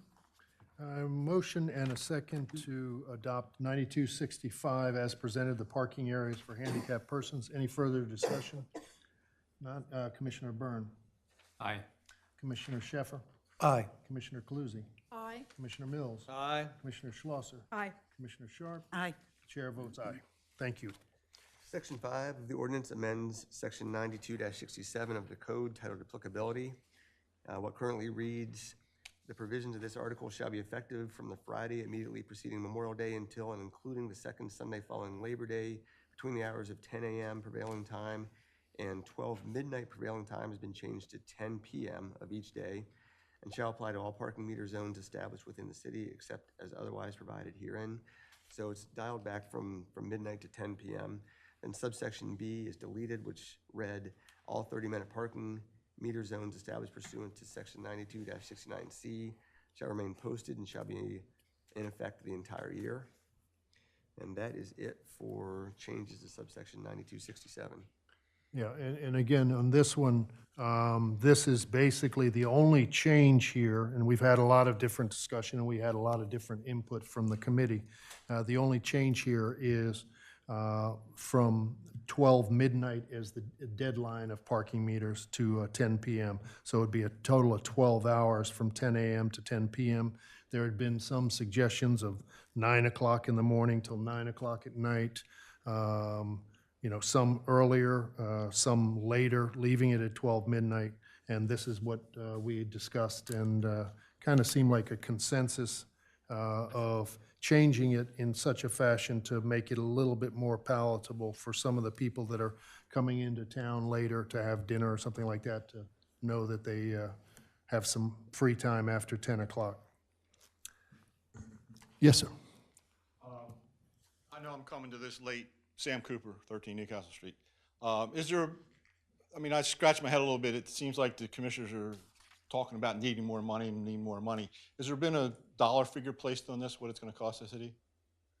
Cost the city or? Yeah, I mean, lost revenue. Lost revenue? I don't think No, there we've isn't thought any, about it. apparently. You know, the philosophy I believe of the city in the past has been that everybody helps that comes into the town and uses the town helps to pay for it. This seems to be very one-sided and very directed toward one group, and that's the bar owners and the bar patrons. So I don't see why they shouldn't help pay for as the beachgoers do and everybody else. It's just, and obviously we don't know what how it's going to affect the budget, but it certainly is going to be a negative, not a positive. Thank you. Thank you. Thank you. Linda Kaufman. If you recall, the and with all due respect, Mayor Cooper, the recommendation was 10 o'clock because it was also supposed to coordinate and coincide with the permits at 10 o'clock. So the idea was that we would reduce everything and have no need for real turnover at meters after 10 o'clock, because once you're there at 10 o'clock, if it's a 3-hour meter, and actually we had recommended 9, so it was a 3-hour meter. But 9 to 9. I yeah, think, which, you know, the committee didn't care really if it was 9 to 9 or 10 to 10. The idea was once you hit a certain point of time, you don't need the turnover anymore. And so, but it was also supposed to be in conjunction with the permits. Thank you. I'm a little challenged on this. I'm probably going to vote okay, but you know, I'm just mindful that we've got some constituents that emailed us that they weren't comfortable with stopping the meters earlier, specifically because of the type of crowd that would come and populate the boardwalk. I don't know if that's true or not. And then the other is comments we've got are reflective of Mayor Cooper that they thought they were feeding the bar crowd, and why should they be getting a free pass? So just practically speaking, if you park there at 9:30, you pay for 30 minutes and then you're, Yes. okay. I will probably say I've heard from a lot of local residents and talked to them, you know, in different establishments, et cetera. And, you know, when I say local folks may live outside the city, they're actually very appreciative of this because they can come in, have dinner, go to a show, whatever the case may be, and not have to worry about that parking after 10 o'clock. So I wouldn't say it's just for businesses. I've also heard from, you know, people who visit our town, both local and seasonal, that they appreciate this for That's the their own conundrum sake. for It's me, just, 'cause yeah, they I've heard still from use our both. services, you True, know. yep, yep. Any further discussion? Walter sorry. Birmingham, 123 Huntopen Avenue. And I heard, I think most of what you said, Mr. Mayor, but on or about line 125, where you read 9267 applicability, item B is lined out. Does that mean that that is being scratched out? It's not going to apply anymore? Yes. Thank you very much. Any further discussion? If not, if I could get a motion and a second to approve the change for Chapter 92, Section 59267, I move approval, applicability. Section 5, Chapter 92, Section 92-67. Second. We have a motion and a second to approve the amendment to Section 59267. Any further discussion? If not, Commissioner Sheffer. Aye. Commissioner Bluesy. Aye. Commissioner Mills. Aye. Commissioner Schlosser. Aye. Commissioner Stark. Aye. Commissioner Byrne. Aye. The chair votes aye. Next is Section 6 of the ordinance. It amends Section 92-69 of the city code. It's titled Parking Meter Zones Designated. The first change is in subsection A, which are 12-hour parking meter zones. Rehoboth Avenue, the Rehoboth Avenue entry on the table has been changed from 4th Street, that's been changed to 5th Street, westerly to Canal Street, north and south sides of street in both islands. Subsection B, the table that was 10-hour parking zones, that's been changed to 12-hour parking zones. Subsection C is 30-minute parking meter zones, and the maximum parking time at those locations are 30 minutes. What's been changed in that table is in the Baltimore Avenue entry, from the boardwalk to 2nd Street, meter numbers B114 through B117 inclusive, meter numbers B25 through what used to be B29 has now been changed to B28 inclusive, meter numbers B4 and B5, meter numbers B-133 and B-134, and then what's been added is and meter numbers B15A and B15B. On the Lake Avenue entry, from 3rd Street to 4th Street, north side, meter numbers LA1 to what used to be LA3 has now been changed to LA4 inclusive. And then a new entry for the convention center lot that reads, in the convention center parking lot directly behind the Rehoboth Beach Fire Company, 4 spaces are designated for City Hall business only from 8:30 a.m. until 4:30 p.m. and there shall be no charge for use of these spaces during these hours. Then finally in subsection D, the 2-hour locations have been changed to 3-hour locations with a maximum parking of 3 hours. I'm pretty sure that I thought we changed that Rehoboth Avenue under 9269A.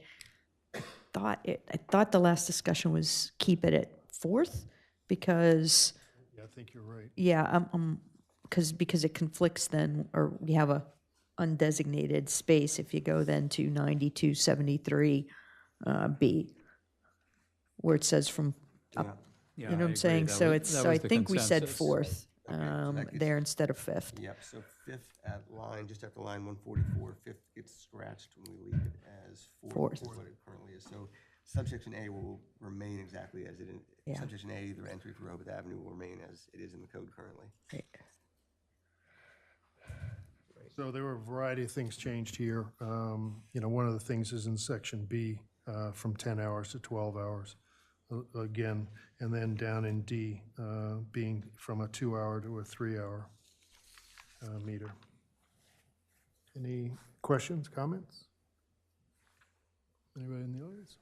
I just want to, I'm so confused, and I've read this 1,000 times, so I still am confused, but I mean, I'm not really confused. I get it, but it took a long time to get this. So I just want to reiterate that my vote is contingent upon, on this is contingent upon a real formal communications strategy that's developed and executed to get the word out and consistent. I don't just mean a press release. I mean some way to get the word out about all these parking parameters. I mean, it was even more confusing before, so we've streamlined it, but it's still a little bit confusing for folks coming into town. So I just want to reiterate that we really need to figure out how we're going to communicate this, especially if that we don't direction. do it fun. Yeah. All right, anything further? If not, if I can get a motion in a second to approve 9269 and the changes that were suggested. So moved. Second. We have a motion and a second to approve the amendments to 9269 parking meter zone designated, and that's A, B, C, and D. Point of order, Mayor, just 9269A, there is no change. Right, with the Oh, okay. correction. Yeah, with the- okay. It's a change to with what the you change did. to the All change, right. there is no change. Yep. All right. You see my and point. So we have a motion and a second. Commissioner Kaluzzi. Aye. Commissioner Mills. Aye. Commissioner Schlosser. Aye. Commissioner Sharp. Aye. Commissioner Byrne. Aye. Commissioner Sheffer. Aye. And the chair votes aye. Thank you. Next is section 7 of the ordinance, which is section 92-73 of the city code, designated, it's titled parking meter fees. The first change is in subsection A, which are $2 per hour spaces, which reads 25 cents for, it used to be FR, now that FR has been changed to 4, each 7-minute, 30-second period or fraction thereof for parking spaces designated at the following locations, excepting those spaces designated in section 92-69C, for which the maximum parking is 30 minutes. There was a question about that last time, the issue of for which the maximum parking is 30 minutes. That refers to the spaces designated in 92-69C, which are 30-minute spaces. So that's why that's there to clarify. Got it. Helpful. In that section, the entry for Baltimore Avenue and the entry for Wilmington Avenue have both been deleted. Then in subsection B, addressing $2 per hour spaces, Baltimore Avenue entry there has been deleted, as has the Wilmington Avenue entry. The Rehoboth Avenue entry has been changed to read from the boardwalk, now reads from 4th Street to Canal Street, both sides of the street and both sides of the islands. Then a new section has been added, and that's why the Baltimore and Wilmington Avenue sections were deleted above. Subsection C now reads $3 per hour spaces, 25 cents for each 5-minute period or fraction thereof for parking spaces designated at the following locations, excepting those spaces designated in 92-69C, for which the maximum parking is 30 minutes. The entries there would read Baltimore Avenue from the boardwalk to 2nd Street, both sides. Then an entry for Rehoboth Avenue from the boardwalk to 4th Street, both sides of the street and both sides of the islands. Then an entry for Wilmington Avenue from the boardwalk to 2nd Street, both sides, and an entry for 1st Street from Baltimore Avenue to Wilmington Avenue, both sides. And then subsection C has been changed now to subsection D, just to fix up the lettering. All right, and the big changes here are a number of spaces, Rehoboth Avenue up till, from the boardwalk to 4th Street, and then Baltimore, Wilmington Avenue, and then 1st Street from Baltimore to Wilmington will be 3-hour spaces. $3 spaces. And on Rehoboth Avenue right now, there are 2-hour spaces on the shop side and 3-hour spaces in the median strip. And this is also making all of the spaces on Rehoboth Avenue 3 hours to be consistent. Any further discussion? Well,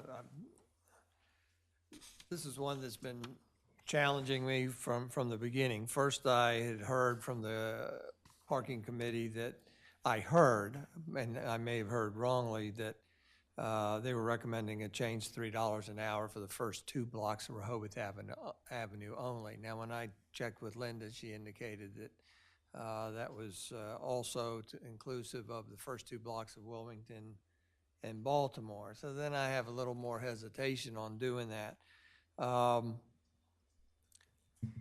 You know, I would prefer maybe considering doing the entire meter system going to $3 an hour. I don't know, but my main thing is, you know, one of the reasons that's been expressed has been to get turnover in parking.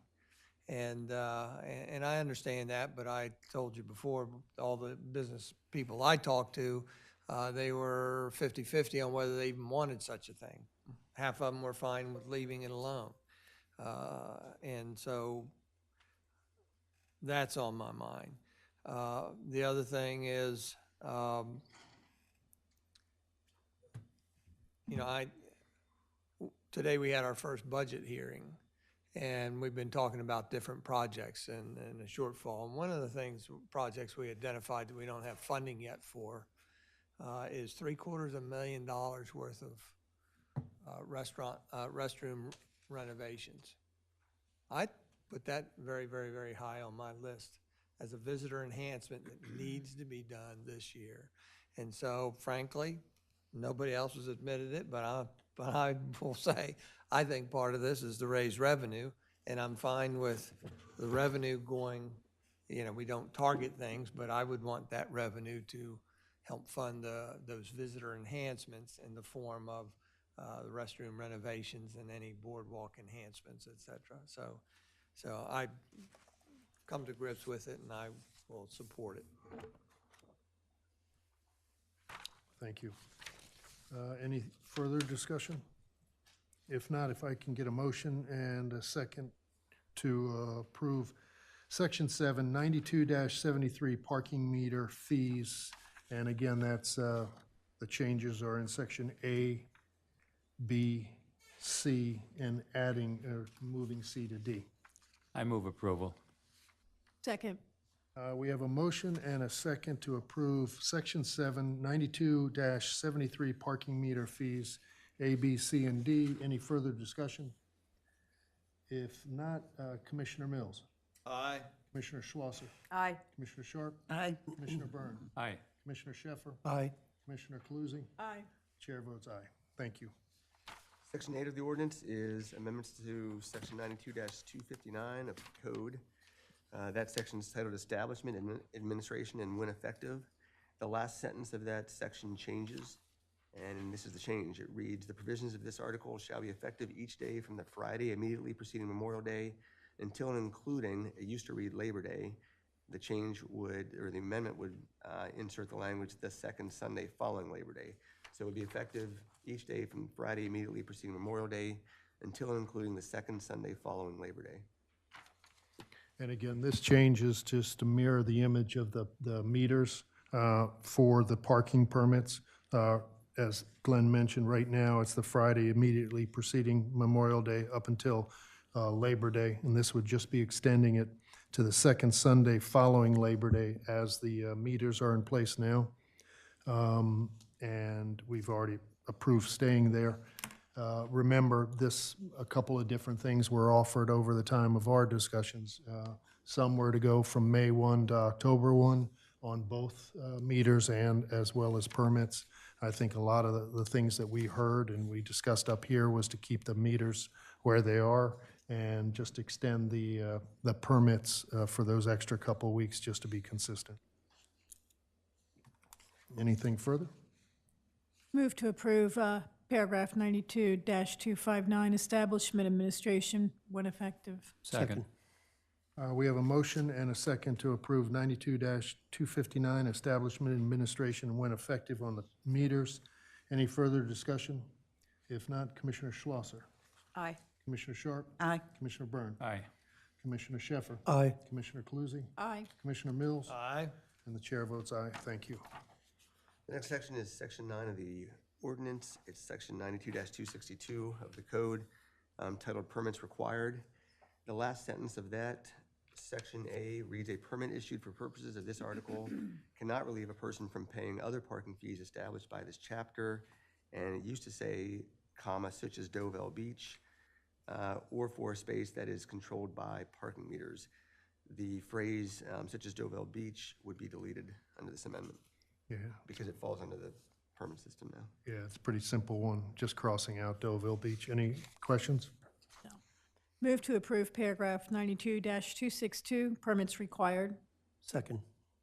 We have a motion and a second to approve 92-262, permits required. Any further discussion? Not. Commissioner Sharp? Aye. Commissioner Byrne? Aye. Commissioner Sheffer? Aye. Commissioner Taluzzi? Aye. Commissioner Mills? Aye. Commissioner Schlosser? Aye. And Commissioner Sharp? Did I go you? Yes, you No. did. Oh, okay, sorry. Twice on this one. Can I vote again? There you go. Early and Save your often? second vote for something really The chair votes aye, and we move on. Next is section 10, it's amendments to section 290, or 92-263 of the city code, titled Issuing of Parking Permits. First, under subsection A, transferability, it would be deleted. It currently says $30 seasonal transferable permits for rental properties on file with the city shall be available by mail or in person at City Hall. So that's been deleted. I think based upon Ms. Kaufman's comments, we need to talk about subsection B, 1 and 2, because B 1 and 2 starts out with, subsection 1 starts out with a property owner or leaseholder. And, well, let me first read them both, Yeah, and then I'll tell you that's true. what this thing, the problem I'm struggling with. A property owner or leaseholder of an improved parcel shall be issued 2 seasonal transferable permits per said parcel for the parking on an unmetered street, and may apply for and receive without charge a second transferable permit for the parking on an unmetered street of each motor vehicle registered to such person. Comment and the addition is, and up to 2 seasonal non-transferable motor scooter permits for up to 2 scooters registered to such person. Subsection 2 would say a year-round tenant may apply for and receive without charge 2 seasonal transferable permits for said property for parking on an unmetered street, and may apply for and receive without charge. Then what's been stricken is a seasonal non-transferable permit for the parking on an unmetered street of each motor vehicle registered to such person.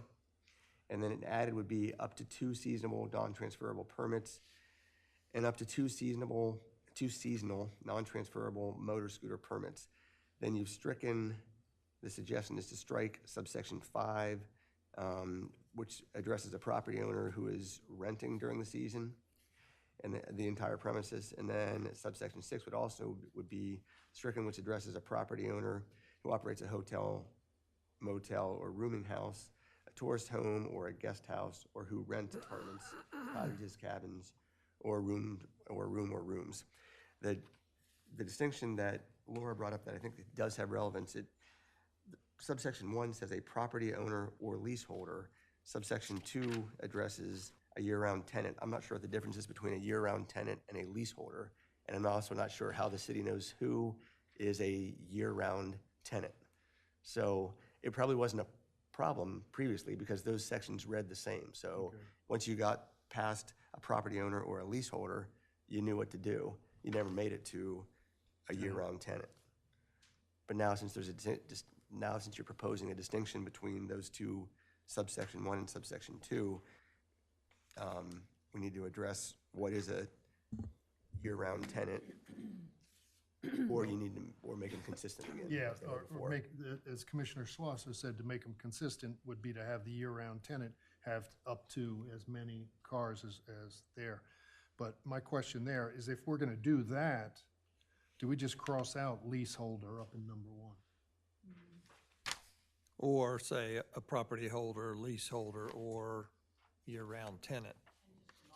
Yeah. Yeah. And I like therefore, that. we only have number 1. But a anybody's- leaseholder might yeah. be a week lease.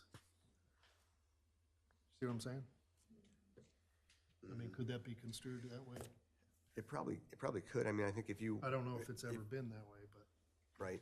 So the words year-round need to be used well, I mean, when we're talking of leaseholders. yeah, basically, we could very easily just strike out number 2 and make it a property owner or a year-round tenant Right, and strike leaseholder, because leaseholder has a significant term of art under the charter, Well, which but isn't used there. But leaseholder applies to somebody who leases a commercial Maybe this, business, right? my guess is this language probably is trying to mirror the term leaseholder in the charter. Remember, under the charter, leaseholder, you have to have a lease for at least 10 years on file. So this, under the charter, we've viewed leaseholders something like property owners, for voting purposes. And that may be why it says a property owner or leaseholder. Well, if you leave it in, then you need to reference the charter or something. I suspect that's the reason. Mayor Linda's. I mean, would we have a separate number 2 still, or are we going to put year-round tenant in that same line? I think you could leave, so I think in subsection 1, if you wanted to leave it as is, property owner or leaseholder, I would say a property owner or leaseholder, comma, as defined in the city charter, comma, of an unimproved, so that clarifies that leaseholder. And year-round tenant. I mean, why have 2 separate sections? If you're gonna make the sections consistent, but right now, they're not, you're not getting the same permits available to you. But the question is, I think for this group is, should we make the 2 consistent? Right.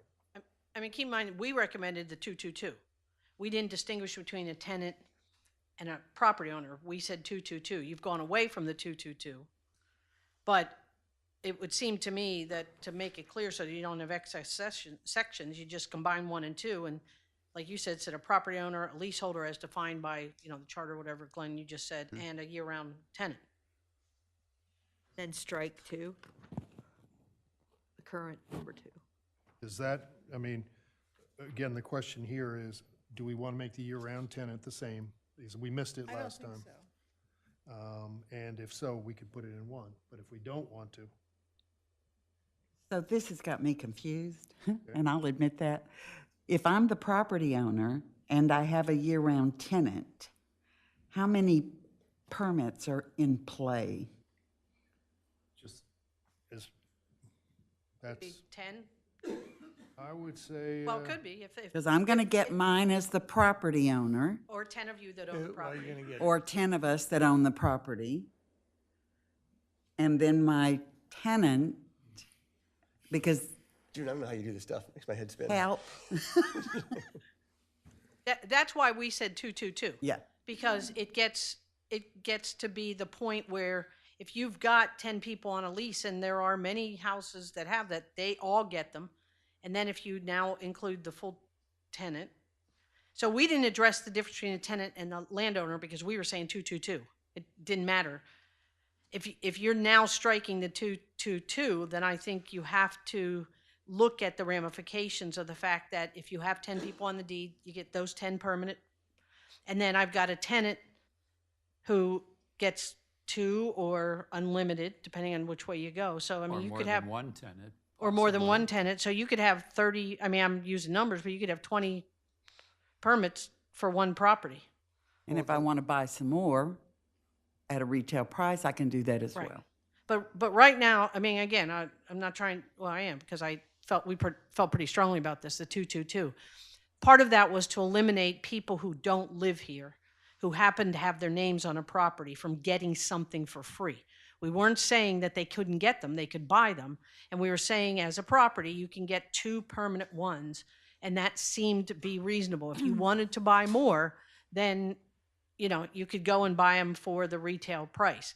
But under the way it's written right now, if there are 10 people on that deed, then you are giving 10 permits, and they could live in Milton or Lewis or wherever, and they're getting a free permit. Yeah, but I don't think it's typical for example, an LLC with 10 owners, for all 10 owners to come to the same time.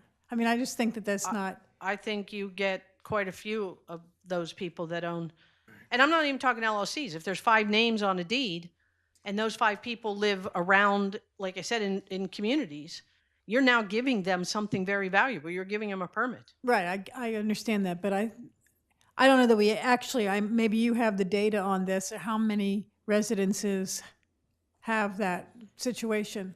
Sharon, not to put you on the spot, didn't I see an email come through or something come through with numbers? Yes. It's quite a few. There were quite a few.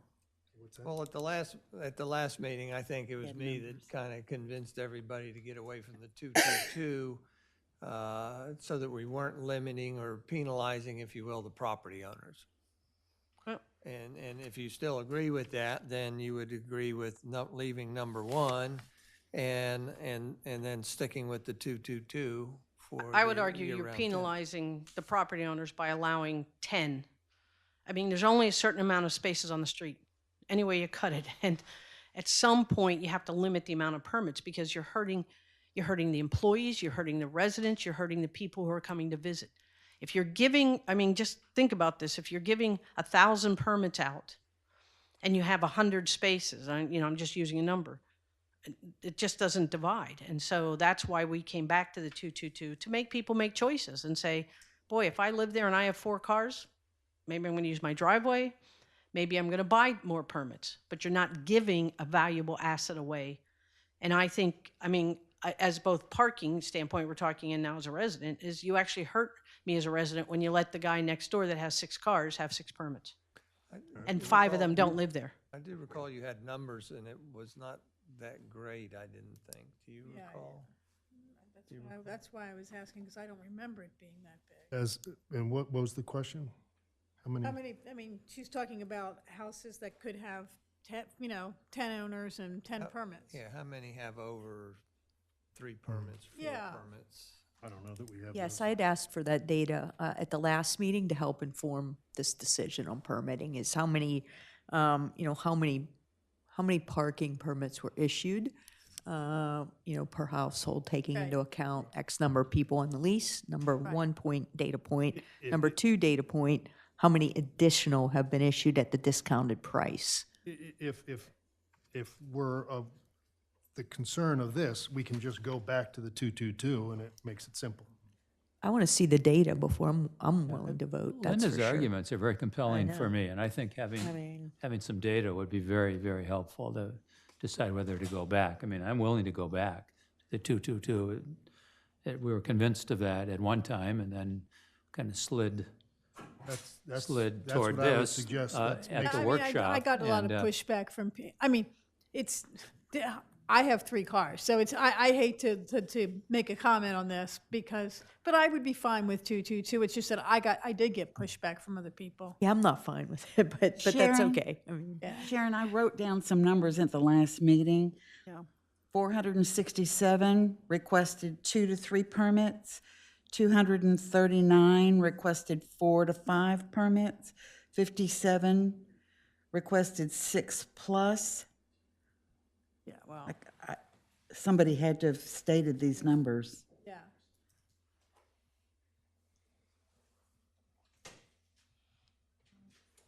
I mean, the only thing I would say, again, is, do we really think all 10 people show up at the same time and the owners? I mean, In my mind, it's not about showing up, it's you're giving away an asset. You're giving away something valuable. They're worth $250, and now someone who happens to live in Milton, who has their name on the deed, is getting something for free. well, I don't see it's for free. I see them as an owner, and that it's something that they should get. But they're getting 2. Yeah. That was our theory. Again, we can either put this section on hold, which I wouldn't suggest, or we can just go to the 222, which was recommended by the committee. Yeah, I don't want to put anything on hold, because we need to move forward with this. I agree. We can always change it next year, and I with all agree. the people with multiple cars come screaming at us, right? Okay. Yes. Donna Mabry, 221 Hickman Street. I have a confusion too, and if it's right, I don't think you want to leave it this way. It says a property owner shall be issued 2 seasonal transferable permits. So a lot of properties are owned in joint. So, okay, so let's say there's a couple and they each person's on the deed. So then each owner there would get 2 transferable tags as it reads. Okay, that's how I'm reading it. Okay, so that would be 4. Then further down in that paragraph, when it talks about non-transferable permits, for each vehicle of such person. So again, it's on an individual basis. So like, let's say where you have multiple owners, and a lot of times where that's happening, as I see, is where a family has siblings have inherited from their parents, and so there may be 5, 6 siblings on a lease, okay, or on a deed. So if it's each person, such person, and let's say each of those siblings who's an owner is married and they keep all their cars under their name, so each of those owners could have 2 cars. So not only would you have maybe 10 owners, let's say you have 10 owners, they each get one, but if they keep all their cars registered in their name, they could even get more than 10. They could get a multiple. So I think you may want to change the wording there. You know, it's not by individual. Thank you. Glenn, is that the way it would be interpreted? I don't know how, I mean, the language has been there for a long time. I'm not sure practically, maybe June might be able to speak to in practice how it's done. I don't know. I think there's another public. Point of order, if you look at the code, all of these are defined in that chapter in code under 92-260 definitions. And they're very specific about property owner, leaseholder, merchant, resident, seasonal, service vehicle, 3-day weekend, valid permit, week, year-round tenant.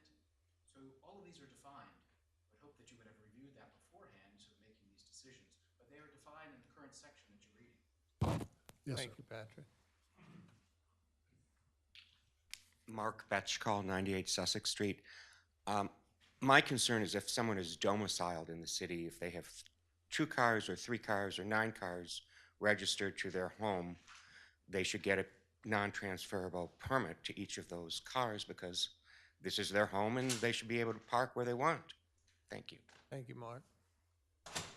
I'm not confused over terminology. I'm now concerned about, the fact that, of how we, address actually Linda's comment regarding how we deal with year-round tenants and versus, leaseholders or owner. I mean, do we combine those two?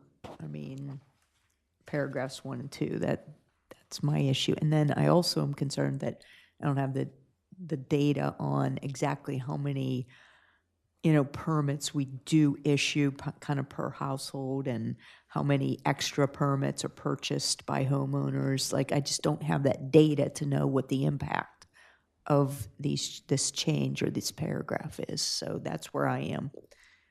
So I think Commissioner Sharp's information is correct. I can't readily locate it right now. The ordinance clearly defines the property owner, leaseholder, and a year-round tenant. Yes, I agree with that. Okay. I was looking for the data on, Yeah. I know what Commissioner Sharp, and I appreciated that, but I think there's more data that personally I want to see about this section. Okay. That's just me, and where I am, so. The only thing I'd say is if you don't go 222, and I mean, there's compelling reasons both sides, I understand it. I would suggest, though, that you make it the same whether you're, a full-time tenant or a owner. I mean, I don't know why you would distinguish between those. That didn't come from us, so I'm not sure where that came from. Thank you. So it comes down I to 3 agree. choices. May I speak? Oh, sorry. Hi, Sturgis Dodge, 512 Newcastle Street. I guess, when I think about a parking problem, what I think is what we have is a car problem.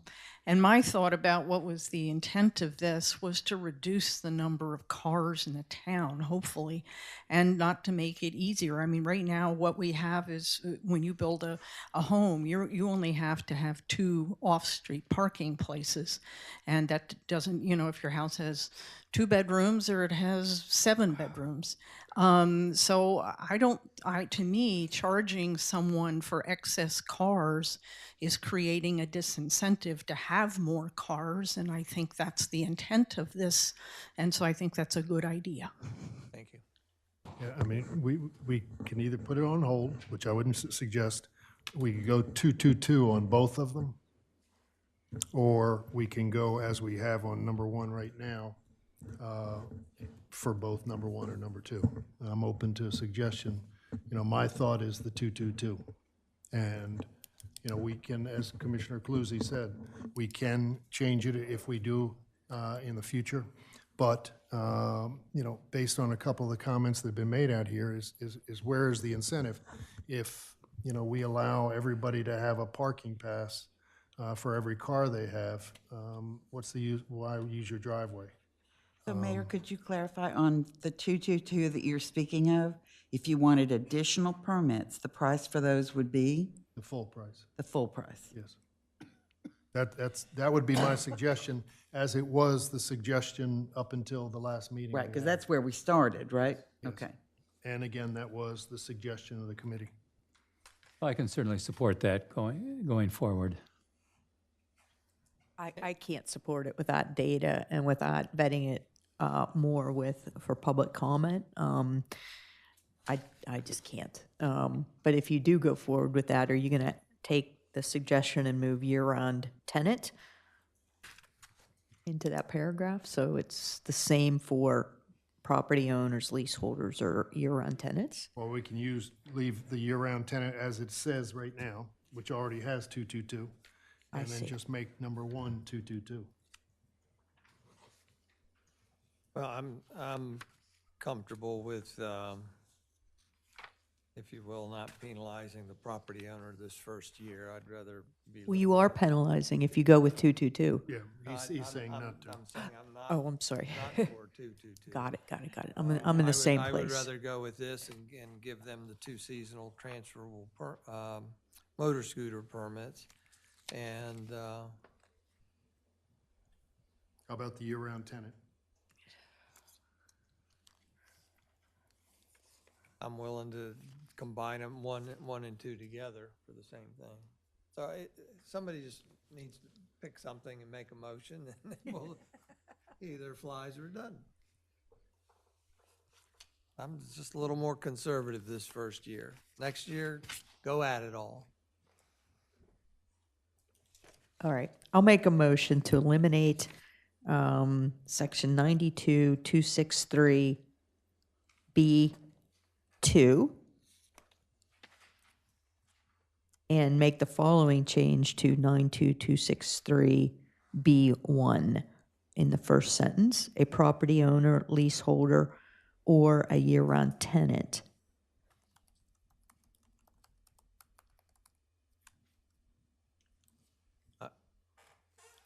I would make I'll second that as long as the city solicitor indicates that leaseholder is correctly defined earlier in the code. It is 92-260 defines leaseholder exactly as it's defined in the charter, so. So you're seconding We don't need that. Yeah. Just remember also that in section A, number 2 is taken out completely. We'd be taking out number 2 in section B. We'd be changing section 1, of B that you just stated. But of B number 5 would be taken out completely. B number 6 would be taken out completely. And then, but it also includes C. And then there's a C in this section that would be changing the weekly pass permit from $80 to $90. So let me reiterate.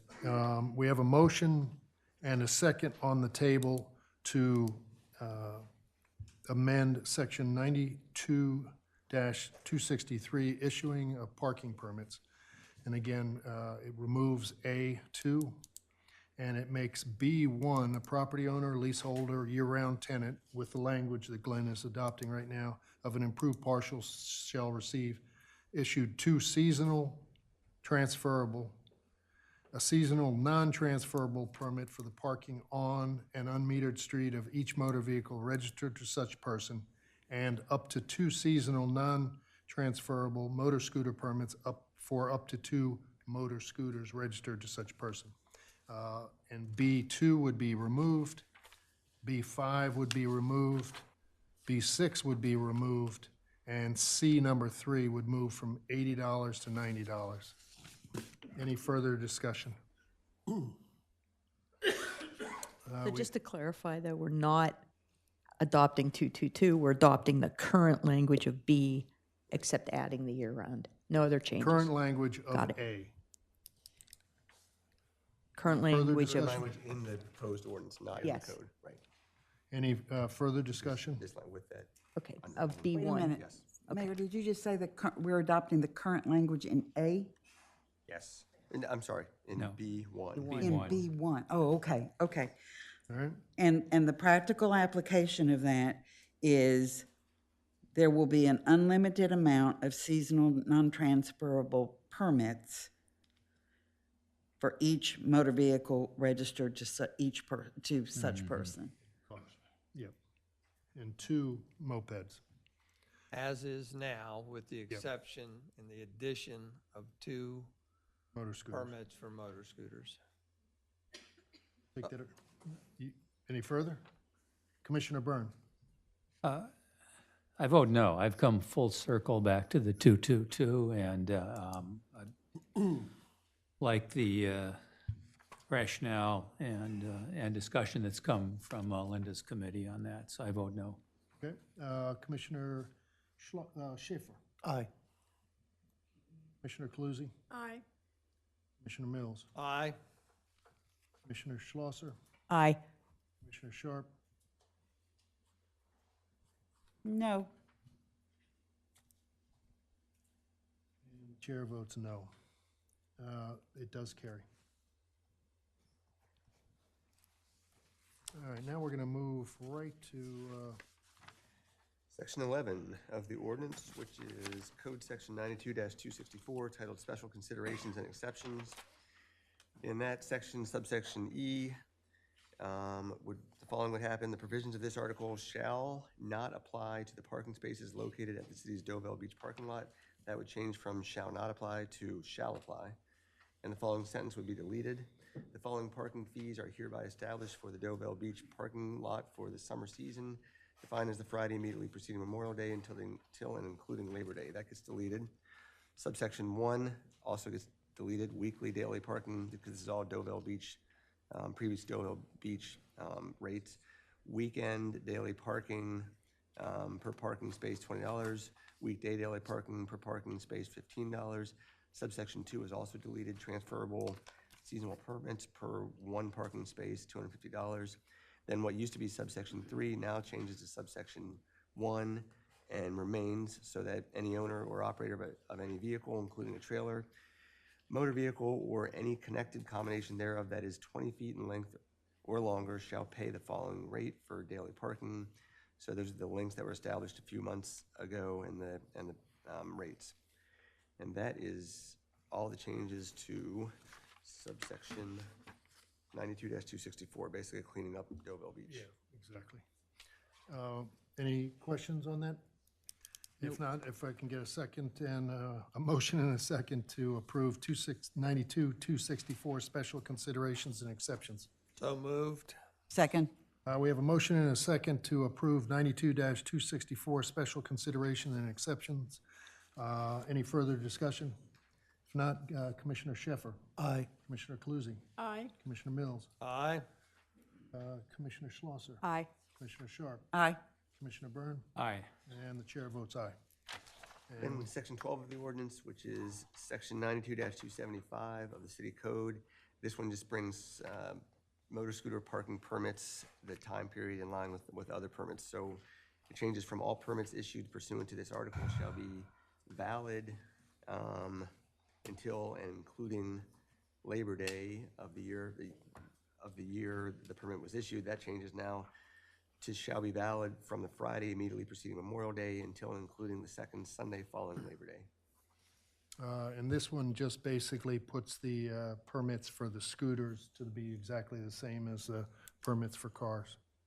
I move to approve 92-275, issuing a motor scooter parking permits. Second. We have a motion and a second to approve 92-275, issuing of motor scooter parking permits. Any further discussion?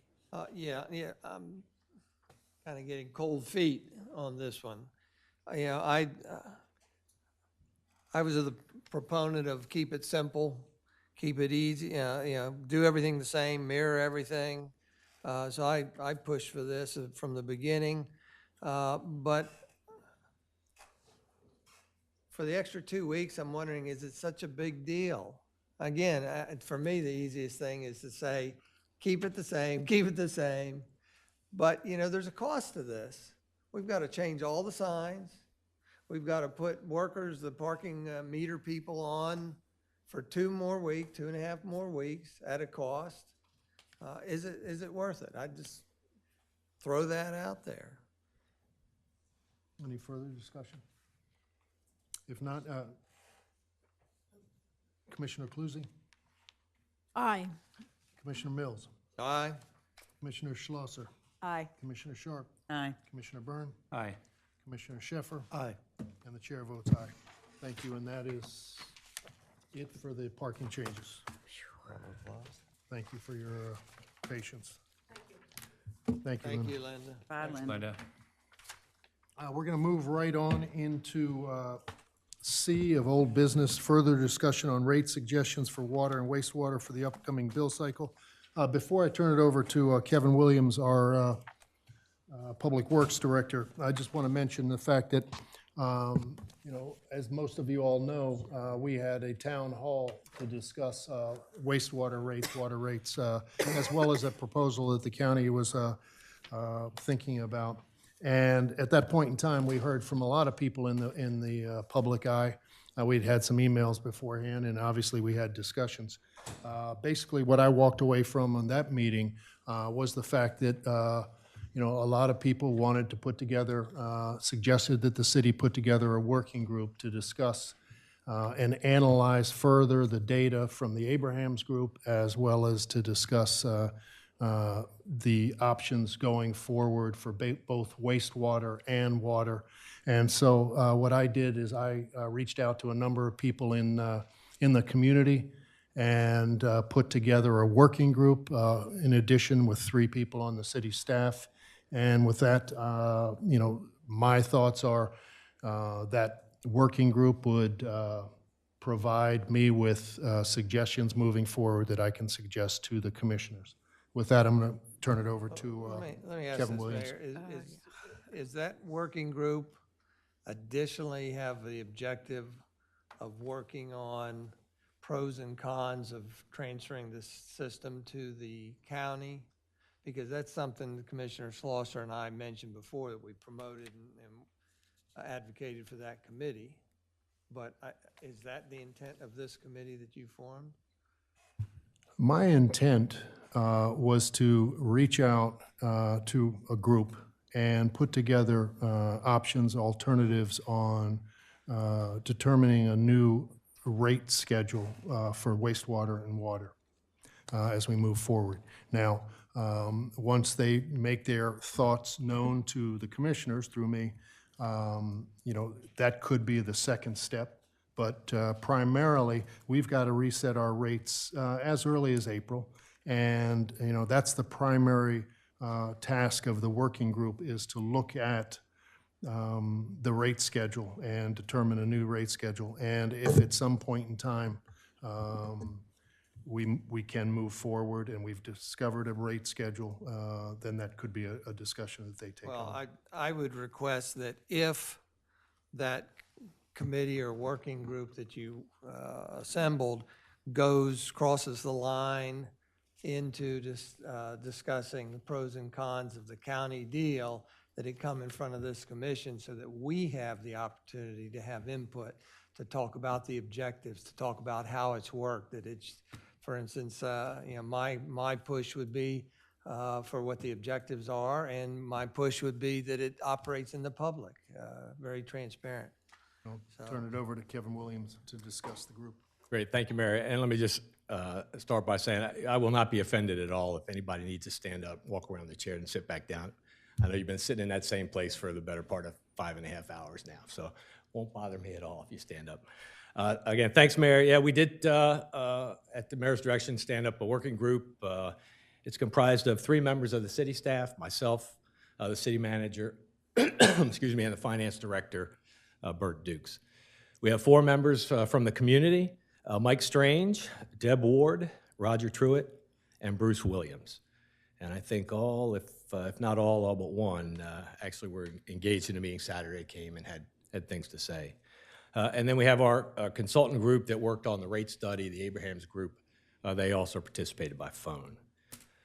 As the mayor said, he came, gave us some direction at the beginning of our meeting. We held our first meeting on Monday, gave us his guidance, which, in answer to your question, Commissioner Mills, we stop at developing a rate. We're not looking at who's better to operate it, who's better to own it, any of that. We're just looking at the best way to come up with a fair and equitable rate structure in order to implement the rate increases recommended by the Abrahams Group as we move forward with the large capital expenses associated with operating and maintaining the facility.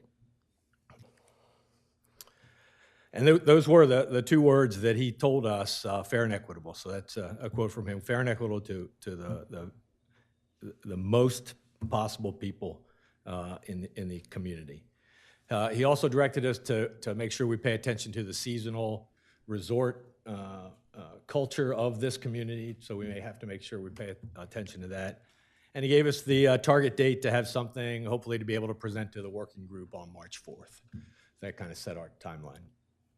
I guess obviously with the desire to get it in time to implement, the 1st of April. The first meeting consisted of, I guess, two people on conference call, the Abrahams Group on the call, and everybody else physically in the room. Basically, the first meeting was to bring everybody up to a baseline level on conditions of the plant, current billing structure, those types of things. All the reference materials from the asset management reports that were done by our consultant some years ago, and all the data that went into the Abrahams Group's study and their results. We then had the Abrahams Group actually go through their methodology as to how they came up, who counted in the analysis, who didn't count in the analysis, all those things that they used to come up with their report. Then we just did a little brainstorming on, kind of things we want to be able to think about and address when we get back to our first real sit-down and work meeting. We gave out some homework assignments to go do some research on other various communities, how they do their rate structures, both resort communities, if we can find similar resort communities, but just regular towns. They all have good ideas about how they've tackled rate structures in their communities, and we hope to glean from that and apply that to our analysis at our next session. And then we set our next meeting date is going to be Tuesday the 22nd. So that'll be our next opportunity to get together and kind of glean from each other what we've learned from our homework assignments and our research, and start getting after trying to come up with an equitable rate structure for the most people possible. But that's not a public meeting, correct? No, sir, that's working group. So, Mr. Williams? Yes, ma'am. The March 4th date, I think you mentioned, exactly what would be due and to whom? Our hope is to have, our direction is to have a recommended rate structure that we could bring to the work, as a recommendation to the mayor can present to the working group, or I'm sorry, to the work, what's your word? workshop meeting. The workshop meeting, I'm sorry, I'm confusing the working group and a workshop meeting. Okay. To be able to present it at the workshop meeting for the commissioners to, March 4th. Which is to look at. Right. So then we would, if approved, we would have to vote on that at the March Yeah. voting meeting, which we The have to. intention would be to have as much as we could have in front of us the March 4th so we could discuss it. But just like everything else in the budget, we'd have to vote on the budget March 15th because that's our voting meeting to implement at April 1st. And on the composition of the citizens on the group, is it fair to ask, are they full-time? Are they Rehoboth? Are they part-time? Are they in the city? Are they not I'll in the defer to city? the mayor because I don't know them personally that well. Mike Strange and Deb Ward are full-time. Full-time, okay. Roger Truitt is back and forth. He travels a lot, but he lives right outside the city. He owns property in the city. And Bruce Williams is back and forth, but he's not a full-time resident. Thank you. I'm just a bit confused. I had actually, like Commissioner Mill, I thought that this group was, we were asked to have this group look at various alternatives to handle this massive debt issue that we've incurred for both these, for the $70 million in debt that we have. Big deal, big majority of it's this Ocean Outfall wastewater plant. I thought part of this was in response to having, the county came in and gave a proposal. We weren't clear on a lot of details. I thought part of this charter of the group was to look at the pros and cons or other alternatives or other negotiating points maybe that should be considered with the county or anyone else. So I'm just, it seems like such a limited scope. So does this mean that we're not talking or pursuing anything else with the county? I'm just a little unclear on where we're going here. Basically, again, what I got out of the meeting last Saturday, as well as some comments that I've had and discussions amongst the commissioners, but more specifically amongst the group, was, the most important thing is to determine exactly the rate schedule moving forward. And, it wasn't, as we looked at the structure of our rate schedules, it needs some work. And so that's the primary purpose of putting this working group together, is to figure out a rate schedule for all of our constituents, whether they are our property owners here in Rehoboth or down in Dewey, which is the county people, and put in place a rate schedule. Now, at some point in the future, depending on that rate schedule, depending on what the county has in mind, if the commissioners want to move forward and ask for a formalized suggestions from the county, that's something to do. But basically, as I said last Saturday, I went to the county as our partner, and they'll continue to be our partner, to ask if they had any thoughts on any kind of alternatives, any options, because not only do we have a lot of debt to pay for, but we have a lot of construction to do moving forward on the new things in the plant. I think as Kevin's group moves forward, it's of the thinking that we're moving forward, we're going to control the plant, we're going to design rate structure, and at some point in time, we may have to talk about where that money is going to come from, because that rate structure that we're going to design for April 1st is basically for what we've expended so far. We still have a lot to go, and it'll affect our rate structure moving forward. So at this point, any further discussions with the county, based on what they presented at our town hall, are on hold until this group comes forward? Is that correct? Is that accurate? Again, the county put together an option. Okay. And that's what it was. Right. It wasn't a proposal, a formalized proposal, hey, you got to do this by then. However, we are going to have representatives of the county, Kevin will be there as well, and representatives from GHD at our February workshop to formally discuss what the agreement is all about. Because unfortunately, last Saturday, a lot of people did not have the facts of the actual agreement that we have between ourselves and the county. And at that point in time, you might want to ask the county something. But again, the primary purpose of this group is to develop a rate structure for moving forward. For this group. But Absolutely. as far as the county is concerned, they're coming in February workshop, and they are going to have a proposed agreement that we can look at? Is that what you're saying? No, our GHD, our engineers are going to discuss the agreement that we have with the county, with DENREC, all that stuff. Okay. So The current agreement, not Absolutely, any future. absolutely, Okay, no. I just want to clarify that. Yeah, Where this they're is the not current gonna- agreement that Okay. came in August Okay. of 17, because again, a lot of comments were coming out of the audience that weren't really factual based on, what Jeff was saying, what Hans was saying. So that's a separate thing. And then, again, once we define a rate structure and a rate schedule, then we can be presented to us and we can discuss the path forward.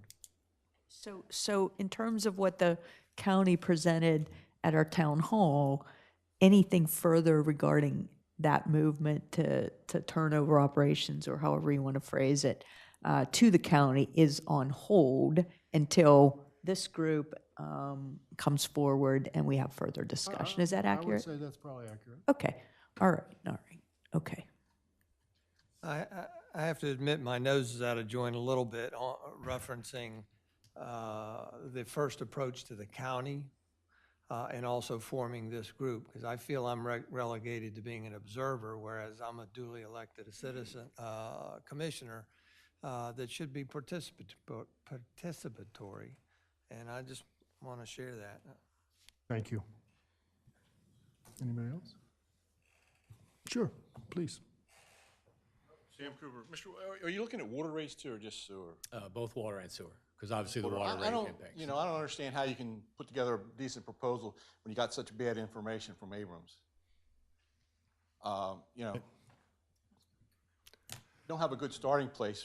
I don't know how you can get to where you're going. I'd be happy to share with my thoughts on that, but it's a disaster. You know, it's incredible that if it's a professional organization that they would come up with something like this. And secondly, I guess what I'm hearing is that there's no public input into to observers to put any input into this creating a new rate schedule, and at the first time the public's going to see it is sometime concurrent with the Commissioners' March 4th meeting and expected to be voted on March 15th. Is that right? I hope so. Okay. Thank you. Anything for, oh,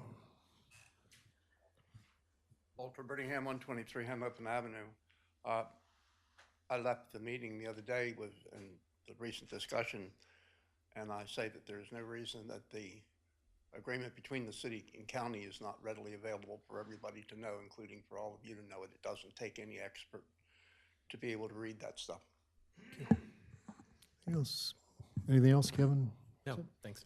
Any other questions for Kevin? All right, great. Thank you very much. Can I just get some clarification on some information?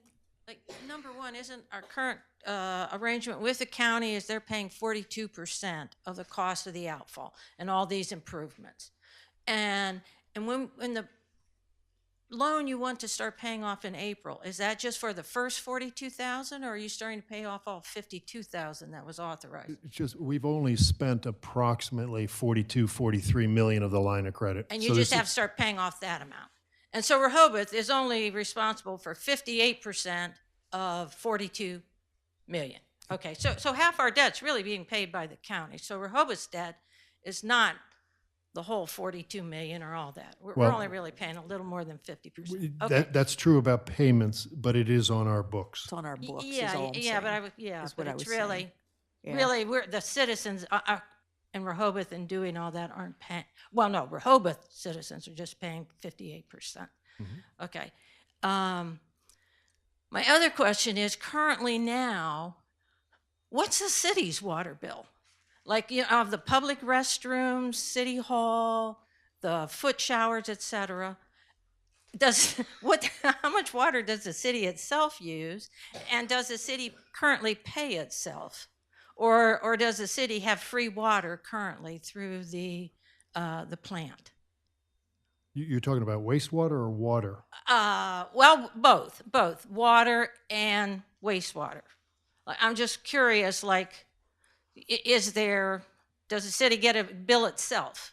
Or are you getting, does the city get free water from the plant and free wastewater treatment? We do not pay ourselves. You know, okay, so if it were to go to the county, then the city would get a big bill for that from the county, if that were to happen. If that were to happen, I'm sure we'd have some kind of agreement with the county. Okay, and my other question was, and I have some concerns, like you say, so your time limit is looking at these rates and coming back and having something for the commissioners March 4th, and nothing before March 4th, because that's like, what, 5-6 weeks. And I don't know why the commissioners wouldn't be getting more information all along to find out how things are going or how the rate proposals are progressing or to have input. And then you would want to vote March 15th. I mean, that doesn't sound like it leaves the commissioners much time to have input, let alone the public. And so I would ask or think that it would be good if the committee could give us updates or, you know, somehow post something or let people know what's happening or ideas that are being kicked around or something. It just seems, for yourselves, you're not going to have much time to talk about it. Thank you. Mayor, yes. I want to put a really clarification. The use of the term that the county proposal that we all took in at the town hall being on hold, does that imply anything that it will be brought back versus there was absolutely, I heard absolutely zero support for that? So do you see those one and the same? That's why this is our primary focus, is the rate structure for our constituents. Right, I got that. But to say that the county proposal is on hold as opposed to we have dispensed with that, would that be unfair? That would be unfair. Okay. Oh, absolutely. Okay, we're going to move into the last thing, and I'm sorry it's been so long, new business, which is a discussion of the recommendations by the Personnel Committee to draft amendments of Chapter 46 of the City Code. Thank you, Mayor. This is James McMacken, the city's labor attorney. Mr. McMacken and I have worked on this with some staff input, and we met with the Personnel Committee on January 3rd to vet these outstanding issues. Turn it over to Mr. McMacken. Thank you very much, Ms. Lynn. I am also joined tonight by two members of HR in case there should be any questions from the commissioners or from anybody else. As you are aware, the city commissioned and secured a compensation study to see how do we compare to our peers. And the results of that compensation study are one of the two factors that drive the changes that are suggested here to Section 46 of the City Code, or Chapter 46. The other thing that drives these changes is the efficient and orderly administration of the city's workforce. It's to make the city's workforce management practices more efficient, to make them easier to administer, to make them more streamlined, to make your jobs easier, to make all of administration's jobs easier. As Ms. Lynn said, we met on January 3rd. We got feedback from two of the commissioners, and I thank them for their participation, and also members of the staff. It was a working document at that point. We accepted all of the changes that were recommended coming out of that Personnel Committee meeting. At the end of the day, in my view, these changes comport in all manner with procedural due process as is required by the Constitution. It makes things more orderly and more efficient, but on balance, it doesn't make things too draconian or too heavy-handed on the workforce, because obviously we wouldn't want that to be the case. So whenever we're presenting an ordinance or we're presenting a policy or presenting change, it's always advisable to say, these are the highlights, or these are the most significant points. But in this case, that's a challenge, and here's why. From the perspective of the city manager, what's most significant is she's going to be able to have much more flexibility with counseling and managing the employees who are, for example, no calls, no shows. From the perspective of the new hire employee, the most significant changes are going to be the fact that now, if you're hired on January 2nd, you don't have to wait until January 1st of the following year before you can take a paid vacation day, because now there are accruals of vacation in the interim. If you were the 9th year employee, you're going to be excited to know that your 3 weeks of vacation kick in now, not after 10 years, to make it consistent with the comp study. So I would hesitate to say this is the most significant part, that's the most significant part, because I think from your perspective is going to drive what is the most significant part. So we have presented a red line showing the changes. I'm happy to answer questions as to any specific section. Why did we decide to do that? Why did we decide to not do this? Or we can go through one by one, or I would defer to the mayor and to the commissioners as to how they wish for me to proceed.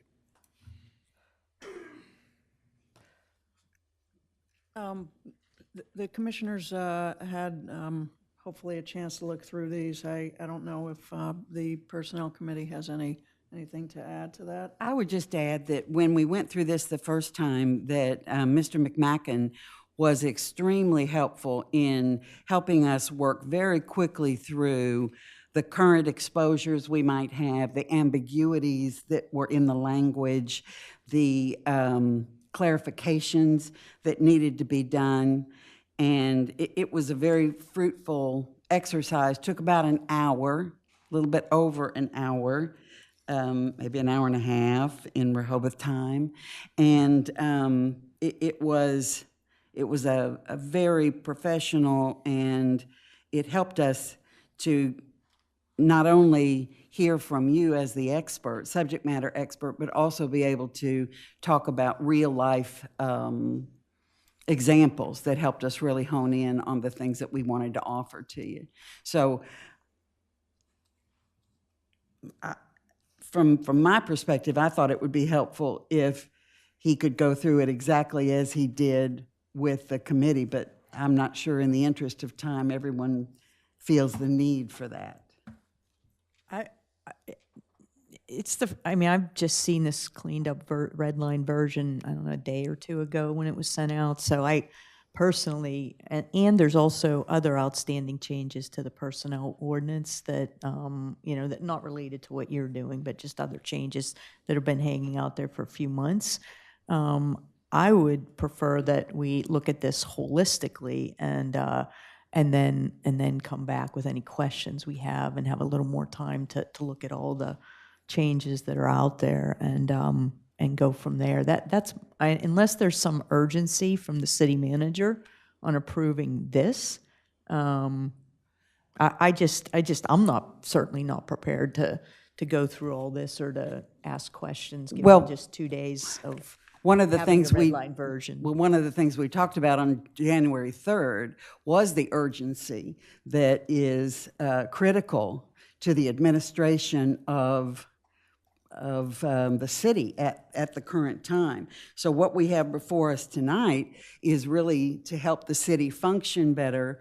And Sharon, you could probably talk a little bit about the absolute specifics that will need to be handled on a critical time frame. Yeah, so all of the changes are certainly not critical. I mean, some of this is housekeeping, some are legal recommendations from the city labor attorney. What is critical, I'll say, are the accruals that are on hold right now, the accruals of time that the staff is holding out. You know, we just started the new calendar year, so folks have received one paycheck where the accruals that are usually accumulated there are on hold.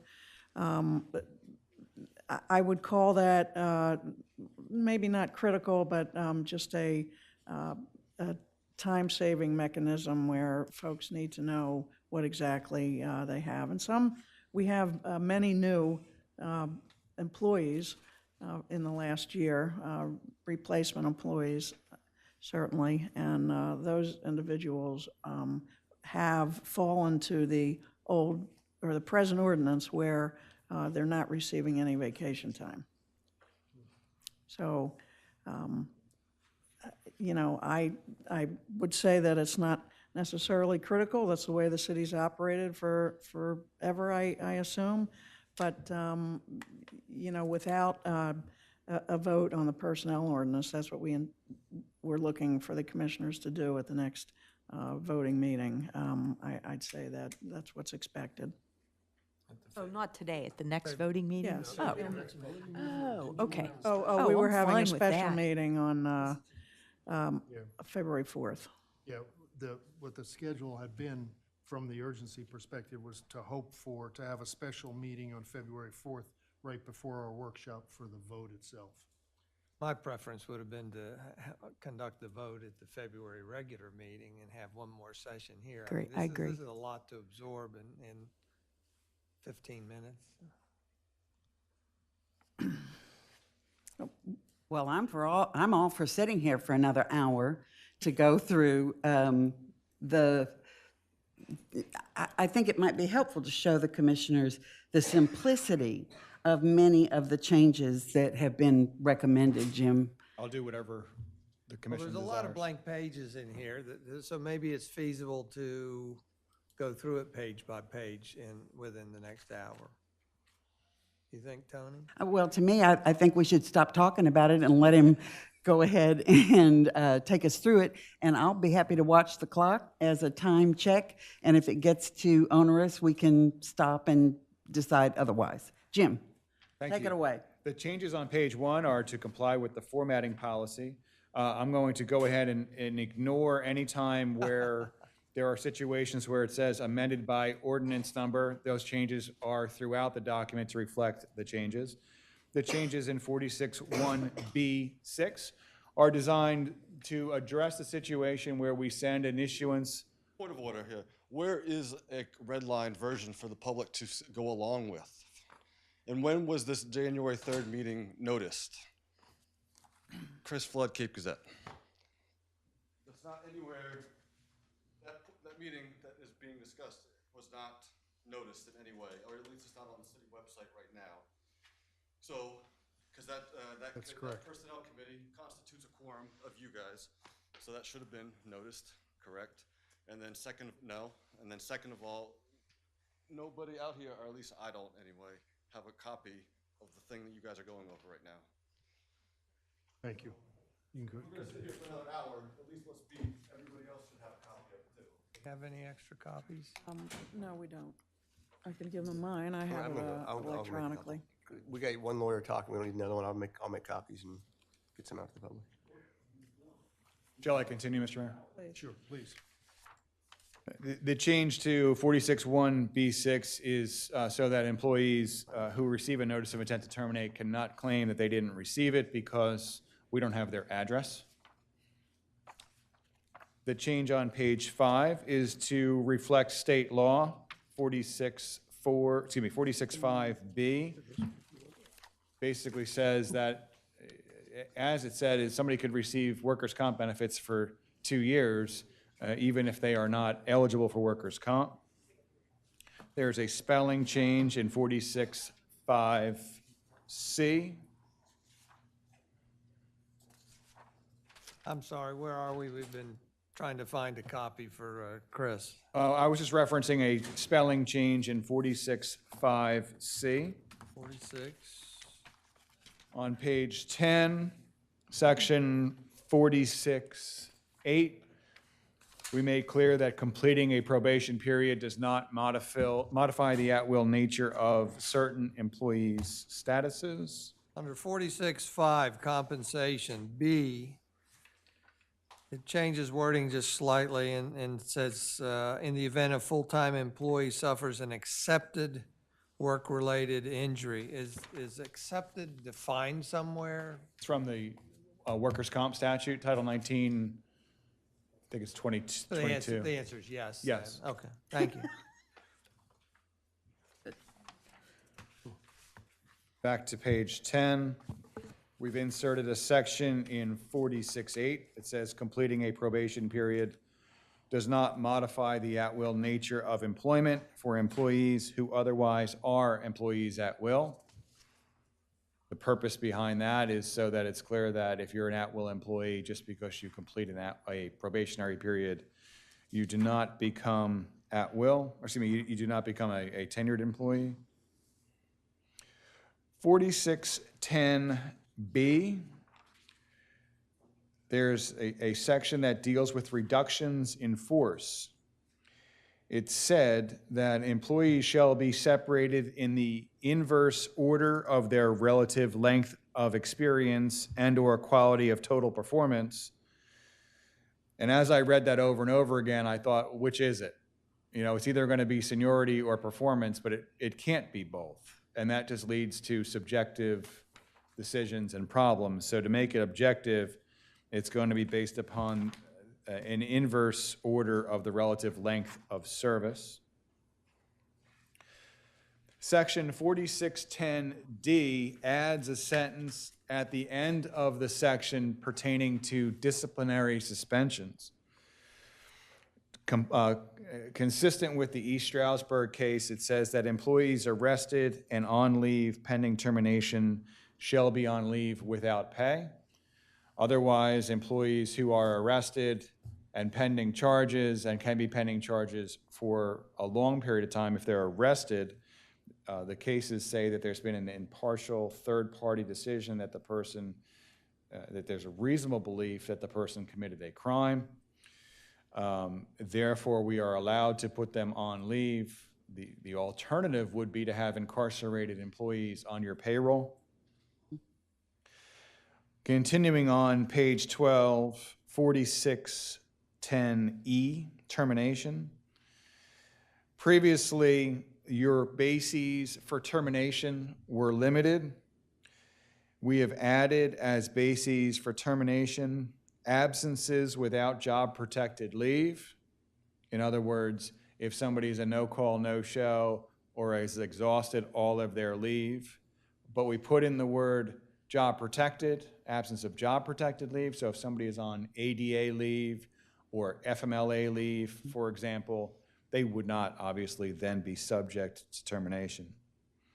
We've added improper conduct reflecting on the city. We've added performance, and we've left in all the other bases for termination. The rest of the changes to 4610 reflect a significant change in procedural due process. Previously, before an employee could be terminated, they were entitled to a full-blown hearing as we have had before all of you. That is not required by due process. Due process requires an impartial decision maker, an opportunity to cross-examine witnesses, an opportunity to call witnesses, an opportunity to request and present documents, an opportunity to testify on your own behalf. Does not require a full-blown hearing before all the commissioners to drag you all here for an extra hearing and to line up a hearing when we're going to be able to have a quorum. So we have revised 4610E to reflect a change that the hearing officer will be, the decision maker will be the city manager, except in situations where her partiality, her independence are questioned. So, for example, if she wants to terminate one of her direct reports, she would have to have somebody else do the hearing. If she wants to terminate a department manager, she would have to have somebody else do the hearing. If it's somebody who's not a direct report of hers, but she knows just too much about the case because she witnessed it, she's heard about it, etc., she would appoint somebody else that's impartial or independent to hear the case.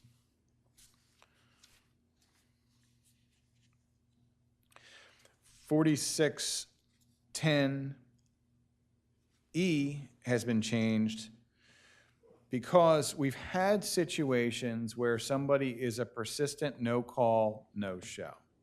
Now, what I don't mean is somebody had a heart attack and sister, wife, brother, husband never made the call to the city of Rehoboth Beach to say, somebody had a heart attack, won't be at work tomorrow or Thursday, it's going to be out for a period of time. That's been carved out, so that situation doesn't arise. This is the situation where we find where people, for whatever reason, just disappear on us.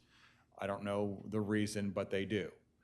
And this is to establish that somebody who is a no-call, no-show for 2 consecutive shifts shall be considered to have abandoned their position and resigned voluntarily.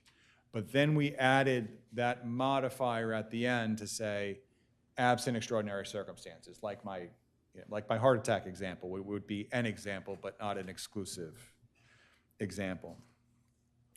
4610F was changed to clarify that when we send a notice to an employee and they have a right to request a hearing, they are presumed to receive the notice 3 days after mailing.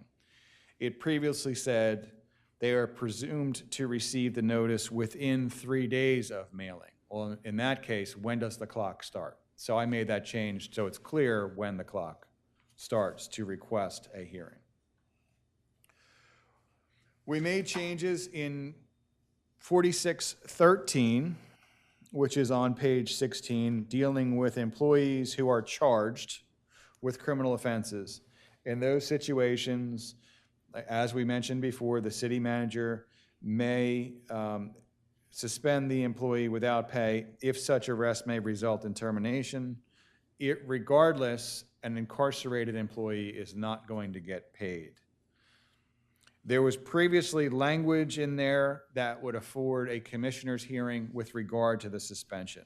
That is not required as a matter of due process, so we struck it out.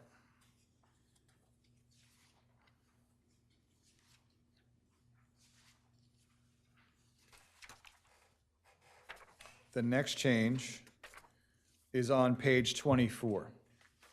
Among other things that the compensation study recommended to us was that we offer personal days to our employees.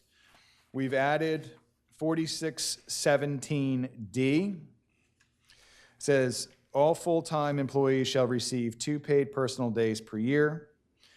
They're meant to be used, right? So we added in further language that these do not carry over and are not paid out upon separation. They can be used at any time with supervisor pre-approval. In other words, we don't want everybody taking it 4th of July weekend.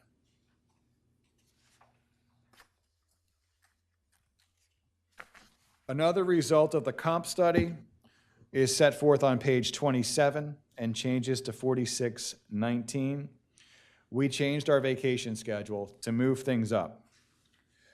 Employees who have completed 0 through 4 years instead of 0 through 5 years now get 2 weeks. 5 through 9 now get 3 weeks. 10 through 18 now get 4, and 19 or more get 5 weeks. All department heads receive up to 160 hours per year until they reach 20 or more years, and then the city manager is afforded the discretion to give them additional time. Another very significant change in most employees' view is going to be the change on page 28. New employees receive 1 week per year of vacation from their start date through December 31st, prorated to accrue at 3.33 hours per month. Previously, if you started last week in January, you're going to have to wait until next January to even take a day. And that was not viewed by many as being fair. So we've recommended a change there. Jim, was that also a pickup from the comp study? Yes, ma'am. Thank you. I think you said that. I didn't catch it. That's okay. Paragraph B of 4619 just implements that change and says that new employees may not take vacation within the first 120 days. Thereafter, they get to take the leave in their first year, accruing it at 3.33 hours per month. It just doesn't let them use it right away. There's a change to section E, 4619 on page 29, about how vacation is treated on retirement, resignation, or termination. We're not taking away any payouts, but here's what we want to limit. It's January 1st, I get 4 weeks vacation. I take the whole month off. And then February comes around, I work a few days. Under our Wage Payment and Collections Act, without this language, which I will read in, without this language, we can't say we're offsetting your last paycheck by the fact that you used more vacation than you accrued. So the inserted language is each employee who takes leave in excess of hours earned shall, upon taking the leave, sign a document acknowledging that being able to use unaccrued vacation time is a benefit to the employee, and authorizing a deduction from pay for all used but not accrued vacation time. This will then enable the city manager's office to deduct from the final pay any amounts taken in vacation that were not accrued.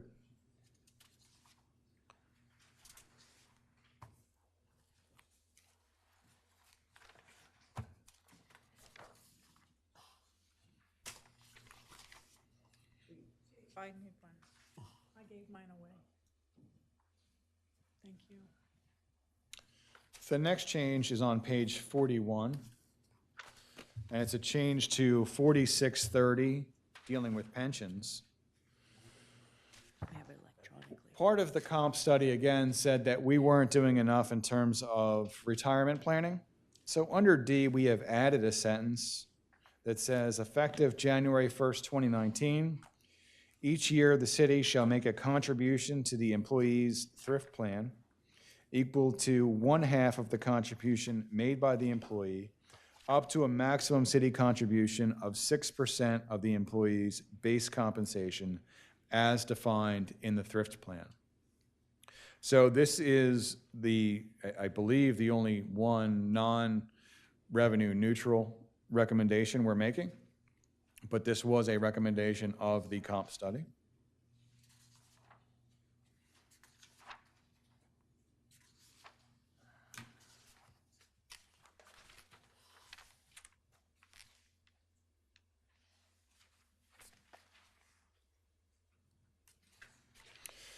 The next change begins on page 56. At the recommendation of the Personnel Committee, the committee had gathered and prepared a social media policy. I then reviewed it. I am comfortable with it legally under the First Amendment, which is the big issue that's going to be at play in such a policy. It is, in my view, sufficiently narrowly tailored and linked to your government interests that I don't see a potential First Amendment challenge to it. The purpose behind it I can assume, but I can't articulate because I was not a part of that meeting, but I did review it for legal compliance.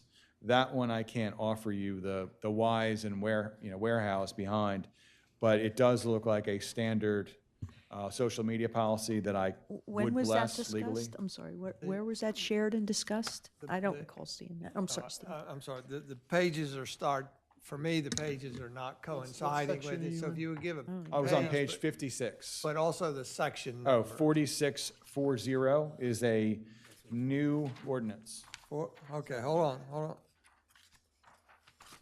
Is that? Here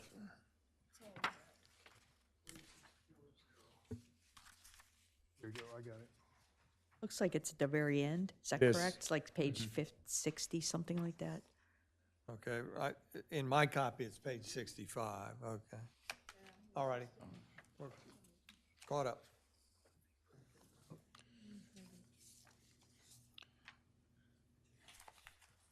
The only change after the social media policy that I inserted was the synopsis as is required by your formatting policy. And I stand ready to answer any questions that the commissioners may have about the policies or the ordinance changes. This isn't for you, but there are other ordinance changes that have been floating around, and I'm okay deferring those. They're in your packet until another meeting, give the lateness of the hour and the out of respect for those who didn't get this packet in time to review it. So we can address those as part of the Personnel Committee going forward. But they are out there, and it does concern me that they're not in this red line version. So, but we can address those later. So I will not discuss those tonight, just to, again, out of respect We'll and time. discuss it in the personnel. As soon as we, yeah, I mean, they're out there, so I'd like to do that, sure. For the social media policy, it indicates applicability as to city officials and employees. We are the city officials, is that the intent? I believe that as it is defined, that would include you. Yes. And Jim, when you say that this is pretty standard from your perspective, could you talk just a little more deeply about Sure. that? As Labor and Employment Council to a number of municipalities and representing 17 of the 19 public school districts, we're always reviewing policies for compliance with primarily the First Amendment, because you and the school districts are all public entities. So that's always a big issue. Other big issues are operational issues, not legal issues, like making sure that you're not going to have viruses loaded on the city network, and making sure that your password has a whole bunch of extra characters in it to make sure that it doesn't get hacked. Those are things that we always see in these sorts of policies that are operational. But legally, what we're looking for is to make sure that there's not going to be a First Amendment challenge. I'm sorry, who prepared this social media section, and where was it published and discussed before now? Is that something Max did, or I'm just not clear on how that got plugged in here and it wasn't something you did? I reviewed it. You reviewed I it. did. I Okay. blessed it. I just hadn't seen that at all There before. was a social media policy that was compiled from a couple different sources that I was familiar with. So I brought it to the attention of Mr. McMacken, because I thought, as I do with a computer usage policy, with a harassment policy that we put in previously, this was certainly important to have in the personnel ordinance for various reasons. And Jim, just from a curiosity, the school districts and so forth, they put them in the other municipalities, they put them in their personnel ordinances? Well, the municipalities put them in their code. Where they fit in the code, I couldn't tell you offhand. But they probably adopt them, They just like do we would. adopt them, yes. They are blessed so that they're enforceable. Rather by- than having nothing. Right. Okay. The governing body, i.e. you, would approve them, whether it's a district or a municipality. And the Solicitor Mandalis may be able to speak more on that. I'm sure he represents more municipalities. He probably knows that offhand where they go. Yeah, I mean, generally they are in this section of the code or in a personnel policy that's a standalone document, but still is endorsed and adopted by council. Thank you. Nothing from me. Pat? Now, with that in mind, does that alleviate everyone's thoughts about the ability to be able to, if we schedule a special voting meeting at 8:30 on February 4th before our workshop? I'd like the opportunity at that meeting to be able to ask questions and before we conduct a vote. Is that okay with everybody? It's fine with me. All right. And while I'm on it, I'll just go over thank you very much, Jim. Thank you, Mr. Mayor. Thank you. Appreciate that. Just the next meeting dates. On February 4th, we've got this, we'll meet at 8:30 for this special meeting. Then we have our scheduled workshop at 9, and then our scheduled budget session at 1 p.m. that day. And then as we jump into the regular meeting in February, again, noon budget meeting and regular meeting at 3. And What date is that, Mayor? that is the 15th. The 15th, okay. And that'll be the same in March, the 4th and the 15th as well, if anybody cares. Right. And I'm open to any commissioner comments before we adjourn. Anything? This meeting's adjourned. Thank you. Thank you. all for your time. Well, this was a long day. I'm glad you again insisted on this.